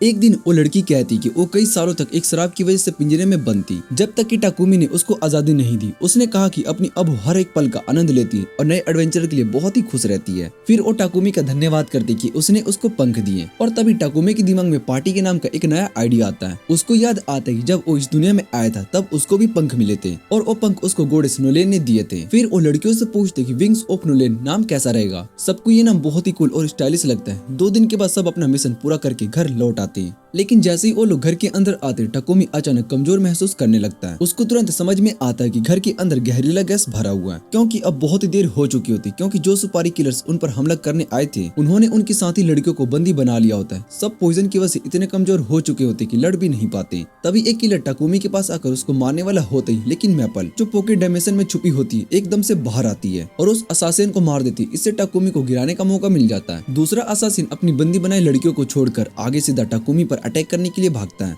लेकिन टाकुमी उसे भी एक ही बार में गिरा देता है और उसके बाद टाकुमी लड़कियों का इलाज करता है और पॉइजन को हटा देता है। सब कुछ होते ही किसी को भी कुछ भी नुकसान नहीं हुआ, लेकिन मैपल बताती है घर के आसपास और भी सुपारी किलर्स थे, लेकिन जब वो सेमेलिया के स्टेबल जा रही थी तभी मैपल बताती है घर के आसपास और भी सुपारी किलर्स थे, लेकिन जब वो सेमेलिया को स्टेबल लेकर जा रही थी तब उसने देख लिया था, इसलिए उसने सबसे पहले सभी को कोकेन में बंद कर दिया और फिर टाकुमी की मदद करने के लिए आई। सबको एहसास होता है कि ये एक बहुत ही बड़ा मामला है। टाकुमी तुरंत गिल्ड मास्टर और नाइट्स को बुलाता है जो असासिन को गिरफ्तार कर लेता है। टाकुमी गिल्ड मास्टर से कहता है कि उसको तुरंत लॉर्ड गोडविन से इसके बारे में बात करनी चाहिए क्योंकि ये असासिन शायद से सिडोनिया एम्पायर के भेजे हुए हैं। अगर इस बात को इग्नोर किया गया तो ये सबसे बड़ी गलती होगी। अगली सुबह टाकुमी गोडविन से मिलने जाता है और वहाँ गोडविन बताता है कि असासिन उनके घर आए थे और डिवाइन लाइट स्क्वाड्रन के थे और ये लोग होली सिडोनिया एम्पायर के अंदर भी पागल माने जाते हैं। ये लोग सिर्फ उन लोगों को मारने का काम करते जो कि डिवाइन लाइट के उपदेश को तोड़ रहे होते हैं और कई बार बिना किसी ऑर्डर के भी एक्शन ले लेते। टाकुमी ये सुनकर हिल जाता है। उसको पहले लग रहा था कि शायद से ये सब चोर थे, लेकिन अब उसे सच्चाई का पता चला कि वो असल में असासियंस थे। गोडविन श्योर होता है कि इसका असली रीजन वो मैजिक टॉयलेट है जो कि टाकुमी ने बनाया है। पहले ये टॉयलेट प्रीट्स की होली मैजिक से प्यूरिफाई किए जाते थे और इसी वजह से सिडोनिया के प्रीट्स इससे बहुत ज्यादा पैसा कमाते थे। अब जब ये मैजिक टॉयलेट बन गया है तो वो लोग पैसा कमाने का बड़ा जरिया खो चुके हैं और शायद इसी वजह से ये लोग टाकुमी को अपना शिकार बनाना चाह रहे हैं। अब जब टाकुमी ने उसका पैसा कमाने का सबसे बड़ा जरिया ही छीन लिया तो अब उसकी जान के पीछे पड़े हैं। टाकुमी सोचते हैं कि कुछ दिन के लिए छुप जाना चाहिए, पर गोडविन और उसके साथियों को कहना है कि अगर वो नजर के सामने रहेगा तो ज्यादा सुरक्षित रहेगा क्योंकि वो उसकी मदद कर सकते हैं। किड मास्टर को भी उसकी चिंता होती है और वो कहते हैं कि टाकुमी की सुरक्षा के लिए कुछ न कुछ करना होगा जब वो एडवेंचरिंग पर जाए। ये सुनकर टाकुमी थोड़ा घबरा जाता है और वो कहते हैं कि शायद से उसे थोड़ी देर के लिए ब्रेक ले लेना चाहिए, लेकिन गिल्ड मास्टर उसकी बात मानने से इनकार कर देता है क्योंकि टाकुमी की पार्टी प्योर सुपर की टॉप पार्टीज में आती है और उन्हें अपना काम बंद करने नहीं दे सकता। सोफिया भी टाकुमी को आश्वासन देती है कि हर हाल में उसकी सुरक्षा करेगी। ये सब सुनकर टाकुमी तसल्ली में आ जाता है और फिर एडवेंचर बनने का फैसला करता है। उसके बाद वो एडवेंचर्स गिल्ड जाता है और अपनी पार्टी का नाम विंग्स ऑफ नोलन रजिस्टर करवाने। रिसेप्शनिस्ट उसका नाम सुनकर कहता है कि ये काफी फ्लैसी लगता है। साथ ही रिसेप्शनिस्ट उसको चेतावनी भी देता है कि शहर में अफवाह फैल चुकी है कि कोई उसको मारने के लिए असासिन्स भेज रहा है और लोगों को लगता है कि उसके सिर पे काफी बड़ा इनाम लगा है। रात को टाकुमी अपनी टीम को रिसेप्शनिस्ट की बात बताता है और उसको डर लगता है कि शायद से बाउंटी हंटर्स किसी भी वक्त उस पर अटैक ना कर दे। उसको ऐसा लगता है कि उसने बिना वजह की लड़कियों को खतरे में डाल दिया है, पर वो सब उसे समझाते कि वो जान की बाजी लगाकर भी उसकी रक्षा करेंगी। ये सुनकर टाकुमी को थोड़ा अच्छा महसूस होता है, लेकिन वो नहीं चाहता है कि लड़कियां और नाइट सिर्फ उसकी रक्षा में ही लगे रहे। इस समस्या का हल निकालने के लिए वो मैजिक बैरियर बनाने की सोचता है, जो घर के आसपास सुरक्षा चक्र बना दे, जो सिर्फ उन्हीं लोगों को अंदर जाने दे जो पहले से रजिस्टर्ड है। इसके लिए उसको एक मैजिक डिवाइस बनाना होगा और रीवा से मदद मांगता है। उसके बाद वो सोचते हैं कि जब वो एडवेंचर पे होंगे तो क्या किया जाए। सोफिया एक सलाह देती है कि उनकी पार्टी में एक टैंक होना चाहिए ताकि उसकी सुरक्षा कर सके, पर सारी लड़कियां ये सुनकर गुस्सा हो जाती है और वो कहती है किसी भी लड़की को पार्टी में नहीं आने देगी, क्योंकि उसका मानना है कि जितना बड़ा टाकुमी का हैरेम होगा उतना बड़ा उसको गर्व महसूस होगा। टाकुमी उनकी बात मान लेता है, लेकिन उसे ये समझ में नहीं आता कि एक लड़की टैंक या अटैकर कहाँ मिलेगी। तभी सोफिया उसको सलाह देती कि उसको गोथ स्लेव ट्रेडर मामी से कॉन्टेक्ट करना चाहिए, क्योंकि वहीं से शुरुआत करनी सही रहेगी। फिर सब लड़कियां सो जाती है, जबकि टाकुमी अपने नए सेफ्टी डिवाइस के लिए मैजिक सर्कल बनाने लगता है। अगली सुबह जैसे ही ओरिवा के साथ काम करना शुरू होने वाला होता है कि तभी सोफिया वहाँ पर आ जाती है और कहती है कि वो भी मदद करना चाहती है। टाकुमी उन दोनों को एल्केमी सर्कल मेटल प्लेट्स पे इनग्रेव करने की काम में लगा देता है और फिर वो उस पर पिक्सी डस्ट स्प्रिंकल करता है। तभी वो देखती है कि मैपल शेमिलिया पर सवार होकर बड़े बड़े सेल्स के डोल्स की तरफ तेजी रफ्तार से भाग रही है, जैसे वो किसी एनिमी गुलेम से लड़ रही है। ये देखकर रीवा कहती है गुलेम्स भी एल्केमी का ही एक हिस्सा होते हैं। टाकुमी मुस्कुराता है और वो कहता है कि वो पहले से ये बात जानता है। गुलेम का कोर काफी कॉम्प्लेक्स होता है, इसलिए टाकुमी ने अब तक बनाने की कोशिश नहीं की। रीवा कहती है कि अगर वो एक गुलेम बना सकते तो उनकी पार्टी के लिए बहुत ही परफेक्ट टैंक हो सकता।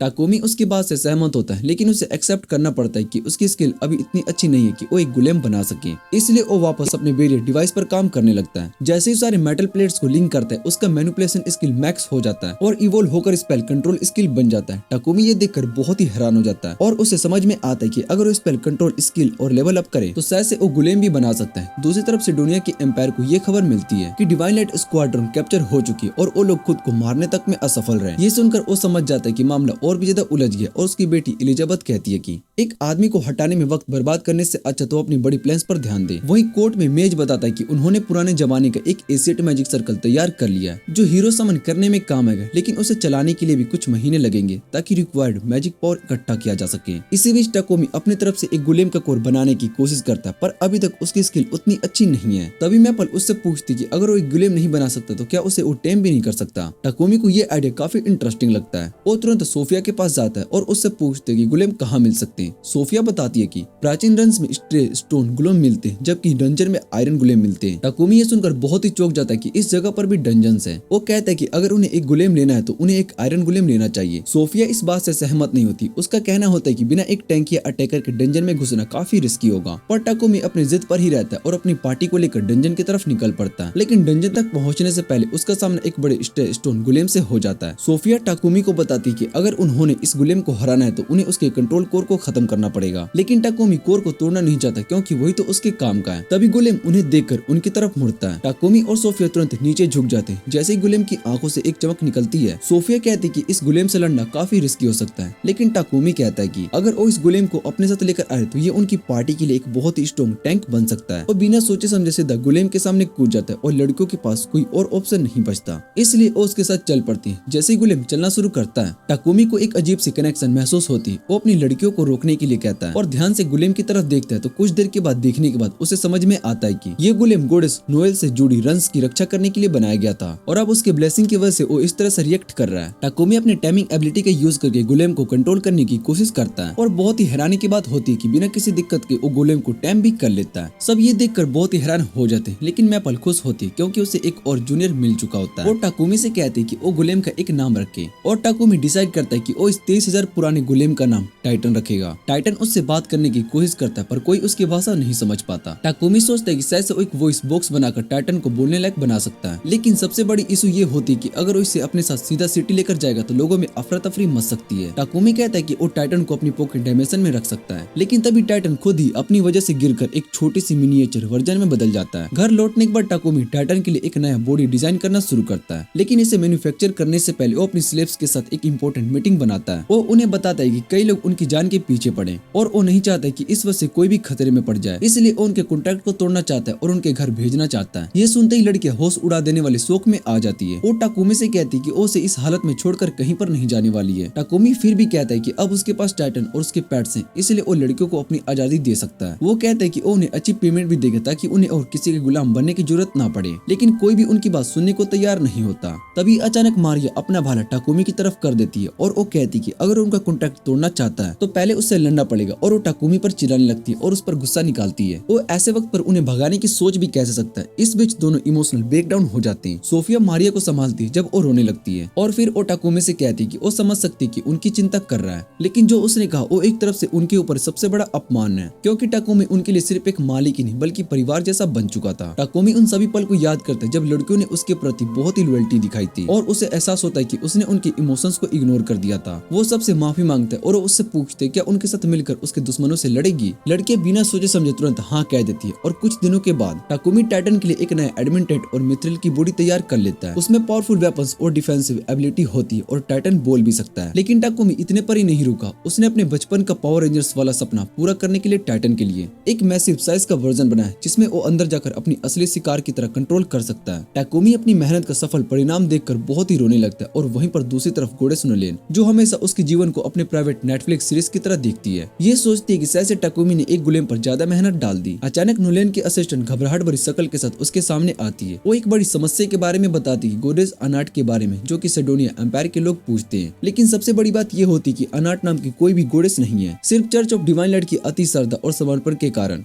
वो धीरे धीरे एक इविल स्पिरिट के रूप में जन्म लेती है। नोलेन हमेशा इस बात का आदेश करती है और अब उसे यकीन हो चुका होता है ये सब दुनिया के सबसे भयानक युद्ध का कारण बनेगा और इस युद्ध की सुरक्षा सिडोनिया एम्पायर और उसके हीरोज करेंगे। लेकिन सबसे बड़ी समस्या ये होती है कि नोलेन सिद्धा पृथ्वी पर हस्तक्षेप नहीं करती। इसी वजह से उसने टाकुमी को एक नया शरीर और ताकतवर ब्लेसिंग दी ताकि वो इस दुनिया को नए आफत से बचा सके। कुछ दिन के बाद टाकुमी और उसकी पार्टी एक नए ए रैंक डंजन को एक्सप्लोर करने निकलते हैं। डंजन के अंदर काफी पावरफुल मॉन्स्टर होते हैं, लेकिन टाइटन उनके प्रभाव को टैंक कर देता है, जिसकी वजह से वो लोग तेजी से डंजन के और आगे बढ़ने लगते हैं। सिर्फ एक दिन में ही वो लोग डंजन के अंतिम तल तक पहुंच जाते हैं। जैसे ही वो लोग बॉस रूम में प्रवेश करते हैं, वहां पर एक एस रैंक अर्थ ड्रैगन सामने आकर खड़ा हो जाता है। टाकुमी तुरंत समझ जाता है कि वो इस मुकाबले के लिए पूरी तरीके से तैयार नहीं है और उसे अपने मेगा टाइटन को लेना चाहिए था। अचानक अर्थ ड्रैगन अपनी दुम से प्रहार करता है जो सबको अलग अलग गिरा देता है। टाकुमी तुरंत मैपल और टाइटन को ऑर्डर देता है कि वो ड्रैगन्स की दुम को रोके। दोनों मिलकर उस दुम को पकड़ लेते और स्पाइडर वेब्स का यूज करके जमीन चिपका देते। सोफिया तुरंत ड्रैगन की दुम में अपनी भाला को घोप देती और वो दोबारा से हिल ना सके। इस मौके को देखकर टाकुमी मारिया और ईवा के साथ अपने मैजिक अर्थ ड्रैगन पर भारी हमला करता है। ये मौका देखकर टाकुमी मारिया और ईवा के साथ अपने मैजिक से अर्थ ड्रैगन पर बहुत ही भारी हमला करता है। फिर वो टाइटन को लेजर बीम चलाने का हुक्म देता है जो कि ड्रैगन को भारी चोट पहुंचा देता है। सोफिया चिल्लाती है टाकुमी अब ड्रैगन की रिब्स एक्सपोज हो गई है, ये हर मॉन्स्टर का वीक पॉइंट होता है। टाकुमी तुरंत शेमिलिया को समन करता है जो ड्रैगन से टकराकर उसे गिरने में मदद करती है। फिर वो अपने तलवार को लाइटनिंग से इंशेंट करता है और उसे सीधा ड्रैगन के मुंह में फेंक देता है। तलवार ड्रैगन के शरीर में जाकर अंदर से उसे इलेक्ट्रोक्यूट कर देती है और एक जबरदस्त धमाके के साथ ड्रैगन गिर जाता है हमेशा के लिए। अपने सफल डंजन रन के बाद टाकुमी और उसकी पार्टी घर लौट आती है, लेकिन जैसे ही वो आराम करने के लिए सोचता है उसे सिटी लॉर्ड गोडविन तुरंत बुला लेता है। गोडविन टाकुमी को एक खास जमीन का हिस्से के बारे में बताता है जो कि अभी तक ह्यूमन सेटलमेंट के लिए डेवलप नहीं की गई है, क्योंकि वहाँ पर कई मॉन्स्टर्स पाए जाते हैं। टाकुमी इस जगह के बारे में पहले ही सुन चुका था। ये एक ऐसी जगह थी जहाँ पर मिथ्रिल और एडमेंटाइन जैसे रेयर मटेरियल्स मिलते हैं। जब गोडविन देखता है कि टाकुमी इस जगह में रुचि ले रहा है तो वो अचानक एक्साइटेड हो जाता है। टाकुमी क्या तुम एक गाँव बसाने में मदद कर सकते हो? टाकुमी हैरान हो जाता है, अचानक का रिक्वेस्ट को समझने की कोशिश करता है। गोडविन फिर मुस्कुराते हुए समझाता है कि उसने टाकुमी के पिछले डेवलपमेंट प्रोजेक्ट्स के बारे में सुना है, इसलिए वो चाहता है कि टाकुमी एक नए गांव की बुनियाद रखे। गोडविन का असिस्टेंट तुरंत एक मैप निकालता है और उस जगह की डिटेल्स बताता है। ये एक बड़ी नदी के करीब है और मॉन्स्टर हैबिटेट से काफी दूर, जिसे बसाने में आसानी होगी। टाकुमी सोच में पड़ जाता है ये एक नए एडवेंचर की शुरुआत हो सकती है। टाकुमी तो बातचीत के बहाव में बह रहा होता, पर अचानक सोफिया उसको रोक देती है। उसने उन्हें याद दिलाया कि टाकुमी के सर पर पहले से एक हिट ऑर्डर है,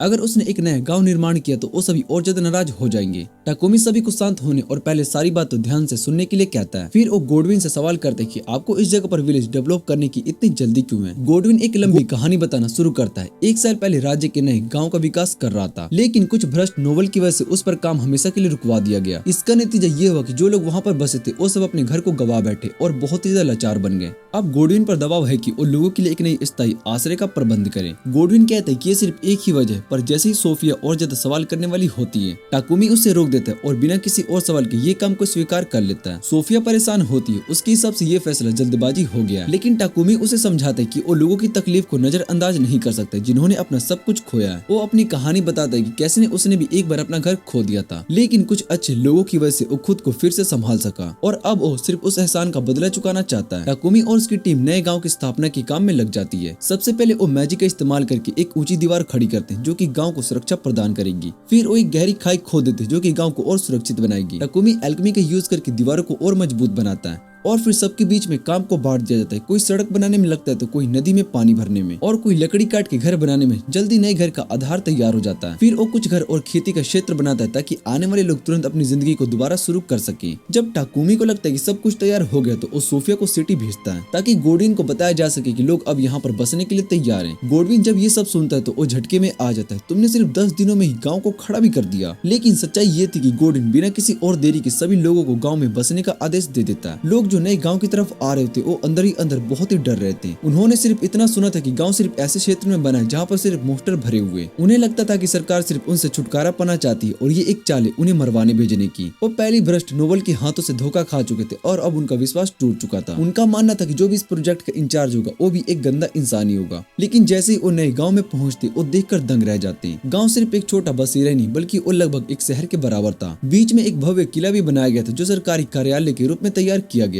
लोगों के साथ आए नाइट कैप्टन का अब सबर टूट रहा था और वो सीधा टाकुमी से पूछते कि तुमने इस जगह के साथ आखिर किया है। टाकुमी मुस्कुराता है और आराम से जवाब देता है कि मैंने सिर्फ सबके लिए रहने के लिए घर बनाया, एक किला सरकारी कार्यालय के रूप में और खेती के लिए जमीन तैयार की। लोगों की आंखों में पहली बार आस की रोशनी चमकती। शायद नया अध्याय उनके जीवन का सबसे बेहतर मोड़ बन सकता है।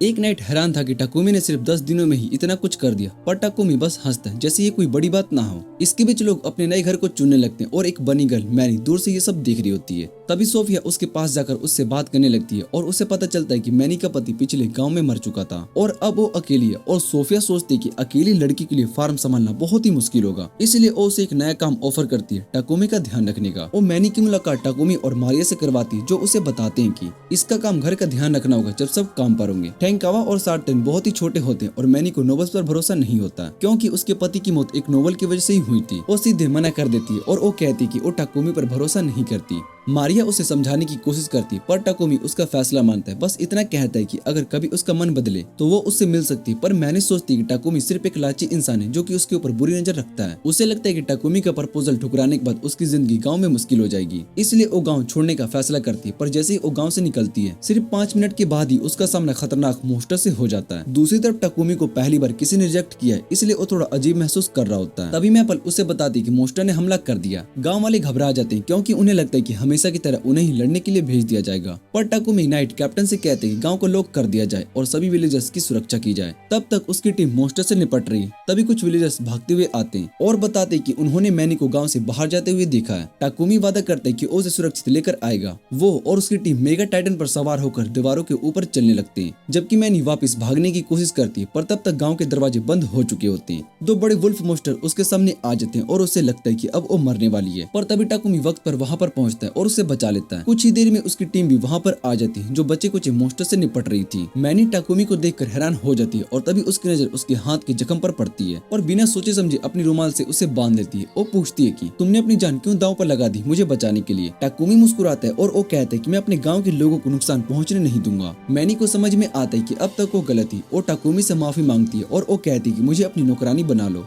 टाकुमी बिना किसी सवाल के उसको अपनी टीम में शामिल कर लेता है और सभी उसका खुशी के साथ स्वागत करते हैं। कुछ ही दिनों में एक अजीब सी खबर फैलने लगती है। एक जंगल के बीच में एक किला वाला शहर बस चुका है। जब सिडोनिया साम्राज्य के सम्राट को इस बारे में पता चलता है तो वो गुस्से से धधक उठता है। उसको लगता है कि बेल्टोन किंगडम में ये शहर उसके खिलाफ जंग छेड़ने के लिए बनाया है। सम्राट जंग का ऐलान करने की सोच रहा था, तभी उसकी बेटी एलिजाबेथ उसको शांत करती है। वो कहती है कि चिंता की कोई बात नहीं क्योंकि वो वही ताकत बुला रहे जो कि उनको पूरा महाद्वीप जीतने में मदद करेगी। उसके तुरंत बाद सिडोनिया साम्राज्य फोरबिडन स्पेल का इस्तेमाल करके तीन हीरोज को इस दुनिया में बुलाता है। इस जादू की वजह से एक तेज एनर्जी वाला वेव पूरे महाद्वीप में फैल जाती है। टाकुमी और उसकी टीम इस अजीब और भयानक माना को महसूस करते हैं। तभी उसको एहसास होता है कि 1 साल हो चुका है जब से वो इस दुनिया में आया है। उसे नोलेन की बातें याद आती है जब उसने बताया था कि उसको 1 साल पहले भेज दिया गया था। इसका मतलब कि अब वही समय आ चुका है। हीरोज इस दुनिया में आ चुके हैं। 3 महीने बीत चुके होते हैं और बुलाए गए हीरोज अब और ज्यादा मजबूत हो गए होते हैं। वो इतने ज्यादा पावरफुल बन चुके होते हैं कि सिडोनिया साम्राज्य के बाद वो A रैंक एडवेंचर बन चुके होते हैं। उनको बुलाने वाली एलिजाबेथ, जो कि अजीब और बहुत ही चालाक लड़की है, उनसे कहती कि अब समय आ गया जब वो दुनिया के सामने अपनी ताकत दिखाएंगे। 2 लड़के तुरंत उत्सुक हो जाते हैं क्योंकि वो कब से अपनी शक्ति दिखाने के लिए बेचैन थे। लेकिन लड़की इकाने, जिसे नोलन ने विशेष वरदान दिया था, जिससे वो सिर्फ अपने अंतर्वाद माध्यम से समझ सकती थी कि किस पर भरोसा करना चाहिए और किस पर नहीं, वो उतनी ज्यादा खुश नहीं होती है। पर फिर भी वो अभी के लिए उनके साथ रहने का फैसला करती है। दूसरी तरफ टाकुमी पिछले 3 महीने से अपने शहर को सुधारने और बढ़ाने में लगा हुआ था। अब उसका शहर दूसरे नजदीकी शहरों से जुड़ चुका होता है और व्यापारी और कारीगर वहाँ पर आकर अपनी दुकानें और कारखाने खोलने लगते हैं। उसी बीच टाकुमी की साथी मैपल एक अजीब सी मगरमच्छ जैसे राक्षस से टकरा जाती है, जो कि उसे कभी भी नहीं देखा था उसने पहले। सोफिया तुरंत उसे पहचान लेती है और कहती कि ये तो बहुत ही शक्तिशाली राक्षस है, उसे इस राज्य में नहीं होना चाहिए था। वो तुरंत टाकुमी को इसकी जानकारी देती है और कहती कि पड़ोसी क्षेत्रों के राक्षस अब उनके इलाके में आने लग गए। टाकुमी को तुरंत समझ में आ जाता है कि ये सब 3 महीने पहले वाली एनर्जी वेव की वजह से हो रहा है। उसका शक तब सच होता है जब नाइट कैप्टन आकर उसको बुलाता है। टाकुमी को पिछले शहर वापस बुलाया जा रहा है एक जरूरी एडवेंचर काम के लिए। नाइट कैप्टन टाकुमी को एक और जरूरी बात बताता है। अब ये अफवाह फैल रही है कि सिडोनिया साम्राज्य में नए हीरोज आ गए। ये सुनकर टाकुमी के साथियों को बहुत ही बड़ा झटका लगता है, लेकिन मारिया को अब भी आशा होती है कि हीरोज गोडेस का वरदान है जो सिडोनिया को सही रास्ते पर लेकर आएंगे। पर टाकुमी जानता है कि ये सिर्फ एक सपना है जो कि कभी भी सच नहीं होगा। टाकुमी तुरंत पिछले शहर वापस पहुंचता है और एडवेंचरस गिल्ड जाकर नए हालात का जायजा लेता है। रिसेप्शनिस्ट उसको बताता है कि नए बुलाए गए हीरोज में 2 लड़के और एक लड़की है और सिडोनिया उसको चर्चेस ऑफ डिवाइन लाइट भेज रहे हैं जो कि अलग अलग देशों में है। इसका मकसद दुनिया को उनकी ताकत दिखाना है। टाकुमी बस उनकी वर्णन सुनकर ही समझ जाता है कि ये हीरोज जापान से आए हैं, लेकिन रिसेप्शनिस्ट उसको मुख्य काम पर ध्यान देने के लिए कहता है। पीपेक्स कंपनी ने उनके पार्टी के लिए एक नया काम दिया है। उन्हें राजधानी तक उनका सुरक्षा गर्दा बनना होगा। टाकुमी बिना किसी हिचकिचाहट के ये काम ले लेता है। रात को उसकी नई हाउसकीपर मैनी उसे गुजारिश करती है कि वो भी उसके साथ चलना चाहती है, क्योंकि अगर वो सब चले गए तो उसको अकेला महसूस होगा। टाकुमी को लगता है कि रास्ते में कुछ खतरा हो सकता है जो मैनी के लिए ठीक नहीं होगा, लेकिन उसके साथियों ने तुरंत मैनी का साथ दे दिया। उनका कहना है कि मैनी उनके साथ ज्यादा सुरक्षित रहेगी। टाकुमी अभी सोच ही रहा होता है कि मैनी अपनी मासूमियत और चार्म का इस्तेमाल करके उसको मना लेती है। इसी बीच 3 हीरोज बारसुला किंगडम की तरफ जा रहे होते हैं, वहीं जहाँ पर टाकुमी होता है। 2 लड़के अब तक अपनी ताकत और शोहरत के नशे में डूब चुके होते हैं। वो पूरी रास्ते शिकायत करते रहते कि उनके कैरेज में सस्पेंशन नहीं है। फिर वो एक और घटिया बात सोचते हैं, वो बारसुला से कुछ एल्फ गुलामों को ले जाएंगे, चाहे इसके लिए उन्हें वहाँ के नियमों को ही क्यों न तोड़ना पड़ जाए। अकाने ये सब सुनकर अंदर से बहुत ही घिन महसूस करती है और उसे समझ में आ चुका होता है कि ये दुनिया यात्रा है उसका एक मौका बदलने का, और उसका अंतर्मन कह रहा होता है कि इसका जवाब बारसुला की राजधानी में ही मिलेगा। दूसरी तरफ टाकुमी और उसका ग्रुप राजधानी पहुंच जाता है। वो सब गिल्ड जाकर अपनी मिशन रिपोर्ट कर रहे होते हैं कि तभी वहाँ पर हीरोज भी आ जाते हैं। जैसे वो अंदर आते हैं वो गुरूर भरी आवाज में चिल्लाने लगते हैं कि सब उनके लिए रास्ता छोड़े, लेकिन वहाँ के एडवेंचरर्स को उनका घमंड पसंद नहीं आता। कुछ एक्सपीरियंस एडवेंचरर्स उन्हें समझाने की कोशिश करते हैं कि वो अभी नहीं, ओवर कॉन्फिडेंस से बचना चाहिए, पर वो लड़के उन्हें बिना कुछ सोचे समझे गिरा देते हैं और आखिरकार हीरोज के सामने नॉर्मल लोगों की कोई औकात नहीं होती। फिर उनकी नजर सोफिया और मैनी पर पड़ती है और वो तुरंत उसको पसंद आ जाता है। वो टाकुमी से कह देते कि वो एल्फ और बनी गर्ल स्लेव्स उसको बेचते हैं। टाकुमी से मना कर देता है बिना उनके फालतू एटीट्यूड की परवाह किए। वो बस रिसेप्शनिस्ट से बात कर रहा होता है कि वो दोनों घमंडी लड़के गुस्सा हो जाते हैं। उनको ये बर्दाश्त नहीं होता है कि किसी ने उनका हुक्म ठुकरा दिया। इकाने उन्हें रोकने की कोशिश करती है पर वो उसकी भी नहीं सुनते। अब ये देखने की टाकुमी इन हीरोज को जवाब कैसे देता है। ये सुनकर वो दोनों सोफिया और मैनी को अपने साथ आने के लिए बोलते हैं, लेकिन वो लोग क्लियर कर देते हैं वो अपने मास्टर को किसी के लिए नहीं छोड़ेंगे। और ये सुनकर वो दोनों का गुस्सा और धधक जाता है और छोटा वाला अपनी तलवार निकालकर टाकुमी पर अटैक करने के लिए, लेकिन टाकुमी भी पीछे हटने वालों में से नहीं था। उसने बिना किसी हेजिटेशन के अपनी एल्केमी स्पेल का यूज किया और उसकी तलवार को तोड़ दिया। ये देखकर वो दोनों आर्गुनेट इडियट्स तुरंत वेनी विचेस बन गए और टाकुमी को धमकी देने लगते कि उसने हीरोज का इंसल्ट किया, इसका बदला उसे जरूर मिलेगा। पर टाकुमी उन्हें याद दिलाता है कि उन्होंने एडवेंचरस गिल्ड के रूल तोड़ दिए जो कि बहुत ही अटैकिंग है। जब वो अपने आसपास देखता है तो देखता है कि पूरा गिल्ड उसके साइड में है। ये देखकर वो दोनों लड़के वहाँ से भाग जाते हैं टाकुमी को गालियां देते हुए। अकेन उनकी तरफ से माफी मांगते और फिर वो दोनों आपस में इंट्रोड्यूस होते हैं। तभी उन्हें रियलाइज होता है कि वो दोनों जापान से ही है। अकाने कुछ कहने वाली होती है, लेकिन टाकुमी उसे चुप करा देता है और अपने होटल का नाम बता देता है ताकि वो बाद में आकर उससे मिल सके। फिर वो वापस अपनी गर्ल्स के पास चला जाता है, लेकिन अब अकाने को साफ पता चल चुका होता है कि टाकुमी वही बंदा है जिसे वो ढूंढ रही थी। उसी तरह टाकुमी अपनी टीम को हीरो से मिलवाने वाली बात बताता है और ये भी कहता है कि उसने अकाने को अपने होटल का पता दिया है, लेकिन अब उसके लिए वो थोड़ा वोरिड फील कर रहा है। और दूसरी तरफ अकाने सोडिनिया के गार्ड से बचते हुए अपने स्लेव के साथ होटल पहुंचने की कोशिश कर रही होती है, लेकिन वो ज्यादा देर तक छुप नहीं सकती। गार्ड्स उसका पीछा करने लगते और उसे वापस आने को बोलते हैं। तभी सोफिया और मैपल वहाँ पर आ जाती है और अकाने को सेफली होटल लेकर जाती है। होटल पहुंचकर अकाने टाकोमी से डायरेक्टली पूछती क्या वो जापान से, और टाकोमी डिसाइड करता है कि वो सच बोलना चाहिए। वो अपनी गर्ल्स को भी बता देता है कि वो एक्चुअली एक दुनिया से आया है और गॉडेस नोलेन ने उसे यहाँ पर स्पेशली ब्लेसिंग के साथ भेजा है। हैरानी की बात ये होती है कि सब इसको बहुत ही इजीली एक्सेप्ट कर लेते हैं। टाकोमी उन्हें बताता है कि उसका सिर्फ एक ही पीसफुल लाइफ जीने का प्लान है, लेकिन अब जब वो हीरो और सिडोनिया के चक्कर में पड़ चुका है तो मुश्किल लग रहा है। अकाने उससे माफी मांगती है कि उसको इस सब में फंसना पड़ रहा है, लेकिन टाकोमी उससे बोलता है कि टेंशन लेने की कोई जरूरत नहीं है। तभी सोफिया अकाने से पूछती है कि वो दोनों आर्गुमेंट्स बास्टर्ड का क्या सीन है। अकाने बताती है कि जब वो पहली बार इस वर्ल्ड में आए थे तब वो ऐसे नहीं थे, पर धीरे धीरे जब से वो सिडोनिया में रहने लगे उनका बिहेवियर पूरा चेंज हो गया। उसे हमेशा सिडोनिया पर डाउट था, इसलिए अपना खाना खाने से पहले प्यूरिफिकेशन स्पेल कास्ट करती थी। लेकिन वो दोनों लड़के इतनी बिजी रहते थे कि ट्रेनिंग में उन्होंने कोई भी प्रिकॉशन नहीं ली। पर अचानक अकाने टाकुमी के सामने झुक गई और रोते हुए उसे रिक्वेस्ट की कि प्लीज उसे और उसकी स्लेव लुलू को बचा ले, क्योंकि वो और सिडोनिया में नहीं रहना चाहती है। और ये सुनकर टाकुमी थोड़ा ऑकवर्ड फील करता है और अकाने से पूछते कि उसके आगे का क्या प्लान है, पर अकाने के पास कोई जवाब नहीं होता। अकाने सबसे पहले लुलू को आजाद करना चाहती थी, क्योंकि उसको दूसरों को गुलाम बनाने का कॉन्सेप्ट बिल्कुल अच्छा नहीं लगता। टाकुमी उसकी मदद करता है और एक स्पेल के थ्रू स्लेव कूलर को तोड़ देता है। अकाने को ये देखकर सुकून मिलता है, लेकिन लुलू तुरंत उससे चिपक जाती है और घबराहट में उससे बोलती कि प्लीज उसे अपने साथ ही रहने दे। अकाने उससे प्यार भरे लेकिन फिर टोल में समझाती कि वो उसके साथ रह सकती है, पर सिर्फ दोस्त के रूप में, ना कि स्लेव के रूप में। और ये सुनकर लुलू के आंखों से आंसू निकल पड़ते हैं, लेकिन इस बार दुख के नहीं बल्कि खुशी के। उसके बाद टाकुमी उन्हें बताता है कि उन्हें जितना जल्दी हो सके कैपिटल से दूर रहना होगा। उसके पास एक मैंशन है और वो चाहता है कि अकाने और लुलू उनके साथ वहाँ चले। अकाने पहले हेजिटेट होती, लेकिन फिर उसका ऑफर मान लेती है। ज्यादा टाइम वेस्ट किए बिना टाकुमी अपनी कैरेज निकालता है और फिर फुल स्पीड में अपनी मैंशन की तरफ निकल पड़ता है। रास्ते में मैनी और मारिया अकाने के लिए क्रीम स्ट्यू बनाती और सर्व करती है। अकाने जब देखती कि ये बिल्कुल उसके वर्ल्ड के फूड जैसा लग रहा है तो वो बिल्कुल शॉक हो जाती है और वो जैसे ही एक बाइट लेती है उसके आंखों से आंसू निकल जाते हैं, क्योंकि वो बहुत ही डिलीशियस होता है। घर पहुंचने के बाद टाकुमी अपनी सारी लड़कियों को बुलाता है और हर इंपॉर्टेंट अनाउंसमेंट करता है। वो उनके स्लेव्स कॉन्ट्रैक्ट्स को भी अभी तोड़ने वाला है और सब लड़कियां तुरंत गुस्सा हो जाती है, क्योंकि पहले भी ये बकवास कर चुका था। लेकिन टाकुमी उन्हें बोलता है कि पहले उसकी बात पूरी सुनो। वो कहता है कि वो चाहता है कि सब उसके साथ रहें, पर एज अ फ्रेंड ना कोई स्लेव, इसलिए कॉन्ट्रैक्ट की जरूरत नहीं है। ये सुनकर लड़कियों का गुस्सा थोड़ा कम होता है और जब कॉन्ट्रैक्ट टूटता है तो कोई भी उसे छोड़कर जाने का नाम नहीं लेता है। इसके बाद टाकुमी अकाने के लिए 2 होली सोर्ड बनाता है, पर तभी उसके सामने एक गिल्ड मैसेज आता है जो अभी बी रैंक और उसके ऊपर के एडवेंचरर्स को बुलाने के लिए भेजा गया था। रीजन, एक नया टाउन में मोस्टर स्टैम्पेड हो रहा है। टाकुमी और उसकी टीम बिना टाइम वेस्ट किए तुरंत गिल्ड पहुंचती है। वहाँ लोइंग फेंग पार्टी ऑलरेडी प्रेजेंट होती है और उसके साथ में गिल्ड मास्टर भी होता है। टाकुमी उससे सिचुएशन के बारे में पूछता है तो पता चलता है कि एक मोस्टर स्टैम्पेड टाउन की तरफ बढ़ चुका है। नाइट कैप्टन ने गिल्ड से अपने बेस्ट एडवेंचर्स को भेजने को कहा, लेकिन ज्यादा हाई रैंकिंग एडवेंचरर्स ऑलरेडी दूसरी क्वेस्ट में बिजी थे। टाकुमी थोड़ा कंसर्नेड होता है, लेकिन रिसेप्शनिस्ट उसे इंश्योर करती है कि जो 3 पार्टीज इस मिशन के लिए सिलेक्ट हुए हैं वो अकेली नहीं बल्कि 100 पार्टीज के बराबर है। जैसे 3 पार्टीज का लीडर होता है, लोइन फेंग का लीडर रील एकदम से पैनिक में आ जाता है। उसको पता होता है कि थर्ड पार्टी कौन होने वाली और वो बिल्कुल भी उसके साथ डील नहीं करना चाहता। और तभी थर्ड पार्टी क्रिम्सन गिल्ड में एंट्री मार लेती है। उसकी लीडर मेरेलिडा अपने सभी मेंबर को इंट्रोड्यूस करवाती है। ये एक ऑल गर्ल्स का ग्रुप होता है जो कि सिर्फ फीमेल एडवेंचरर से बना था। और टाकुमी की पार्टी लोइन फेंग को ग्रेट करती है, पर जानबूझकर रील को इग्नोर करती है, सिर्फ उसको इरिटेट करने के लिए। गिल्ड मास्टर बिना किसी देरी के उन्हें ऑर्डर देता है कि तुरंत नए टाउन की तरफ निकले और सिचुएशन को हैंडल करे जब तक कि नाइट ऑर्डर्स वहां पर नहीं पहुंच जाता। टाकुमी बिना टाइम वेस्ट किए अपनी कैरेज में टीम को लेकर निकल पड़ता है, लेकिन वो अकाने और लुलू को मेंशन में ही छोड़ देता है और टाइटन को उसका गार्ड बनने के लिए कहकर वहां से चला जाता है। कैरेज के अंदर टाकुमी सोफिया को एक होली सोर्ड देता है जो कि उसने ही बनाई थी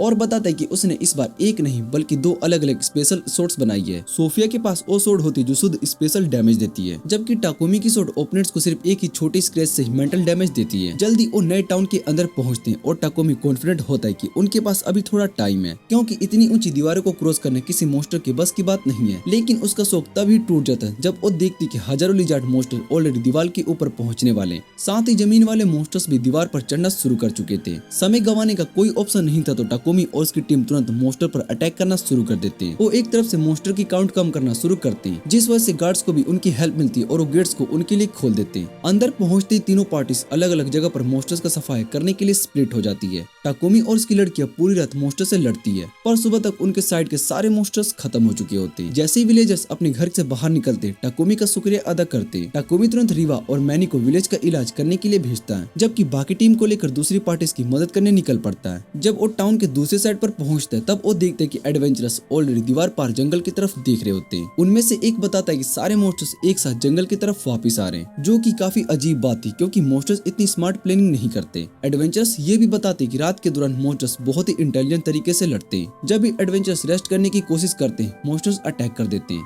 और अगर कभी उन्हें लगता है कि वो हार रहे हैं तो वो तुरंत भाग जाते हैं। टाकुमी सोचता है कि शायद से उन्हें कोई लीड कर रहा है, लेकिन एडवेंचर्स की थ्योरी काफी अनबिलीवेबल होती है। तभी टाकुमी एक थ्योरी बताता है, हो सकता है कि हीरोज का समनिंग रिचुअल परफॉर्म किया गया था, तब जो एनर्जी जनरेट हुई थी तब उनमें से कुछ मॉन्स्टर को म्यूटेट इवोल्व कर दिया गया। ये बात सबको और ज्यादा लॉजिकल करती है। इसी पहले सिडोनिया के एम्पायर को भी मॉन्स्टर सेंटीपेड की खबर मिलती है, जो सीधा बार्सुला के किंगडम में नई टाउन को टारगेट कर रहा था। इंपीरियल इस सिचुएशन को एक मौका समझता है अपने दुश्मन देश को वीक करने का। तभी उसकी बेटी इलिजाबेथ एक और डेंजर सजेशन देती है। वो कहती है कि सिर्फ बार्सुला किंगडम पर ही नहीं बल्कि उन्हें एलिसिस किंगडम पर भी अटैक करना चाहिए ताकि वो हेल्प नहीं भेज सके। इंपीरियर को ये आइडिया पसंद आता है और वो इलिजाबेथ को परमिशन दे देता है। वो हीरोज को अपने प्लान के मुताबिक अपने पड़ोसी देशों पर अटैक करने के लिए भेजे। टाउन के अंदर सब घायलों को हील कर रहे होते जबकि सोफिया मॉन्स्टर पर नजर रखती है। तभी रीवा वहाँ पर आती है और वो सभी के लिए लंच लेकर आती है, पर साथ ही वो जरूरी बात भी बताती है। टाकुमी फिर से एक नंबर का इडियट बन रहा है और सारे पॉइंट्स घायल लोगों को दे रहा है, बिना सोचे समझे कि अगर फाइट और लंबी चली तो उसके पास खुद के लिए कुछ भी नहीं बचेगा। ये सुनकर सोफिया गुस्से में टाकुमी के पास जाती है ताकि इस पागल इंसान को थोड़ा समझा सके, लेकिन ये मोरन एकदम कैजुअली होता है, मैं बस चोट नहीं खाऊंगा। सोफिया इस बकवास लॉजिक से बिल्कुल भी इंप्रेस नहीं होती, पर उसे पता होता है कि टाकुमी हमेशा से दूसरों की चिंता अपने से ज्यादा करता है और इसी वजह से वो डिसाइड कर लेता है कि अगर जरूरत पड़ी तो अपनी जान भी दांव पर लगा देगा, पर टाकुमी को कुछ भी नहीं होने देगा। जल्दी टाकुमी विलेजर्स की सेफ्टी का प्लान डिस्कस कर रहा होता है। तभी मैं पर अलर्ट देती कि मॉन्स्टर्स वापस आ गए। सब तुरंत लड़ने के लिए बाहर निकलते और टाकुमी सभी स्ट्रेटजी को बताता है। सबसे पहले मैजिक से मॉन्स्टर पर वाइड रेंज अटैक करेंगे और फिर क्लोज कॉम्बैक्ट में जाकर उन्हें खत्म करेंगे। पहले तो पावरफुल स्पेल्स का धमाका होता है, फिर सब मॉन्स्टर्स पर टूट पड़ते हैं और मॉन्स्टर्स पहले हटने लगते हैं और तभी एक अजीब सी चीज होती है। एक बड़ा सा ड्रैगन लाइक मॉन्स्टर सामने आता है जो कि दूसरे मॉन्स्टर को खा लेता है और बड़ा हो जाता है। ये देखते ही सबको समझ में आता है कि दो हेडेड ड्रैगन है। इन मॉन्स्टर्स का बॉस जो कि इन्हें एक आर्मी की तरह कंट्रोल कर रहा था और बिना किसी वार्निंग के और ड्रैगन सीधा सोफिया को टारगेट करता है। टाकुमी एक सेकंड में बिना टाइम वेस्ट किए उसे बचा लेती है, लेकिन सोफिया डिसाइड कर लेती है कि वो ड्रैगन को टाकुमी से दूर ले जाएगी और वो बिना रुके ड्रैगन पर अटैक करने लगती है और गुस्से में आकर ड्रैगन उसका पीछा करने लगता है। लेकिन तभी ड्रैगन अपना फायर ब्रीथ यूज करता है और सोफिया सीधा जमीन पर गिर जाती है।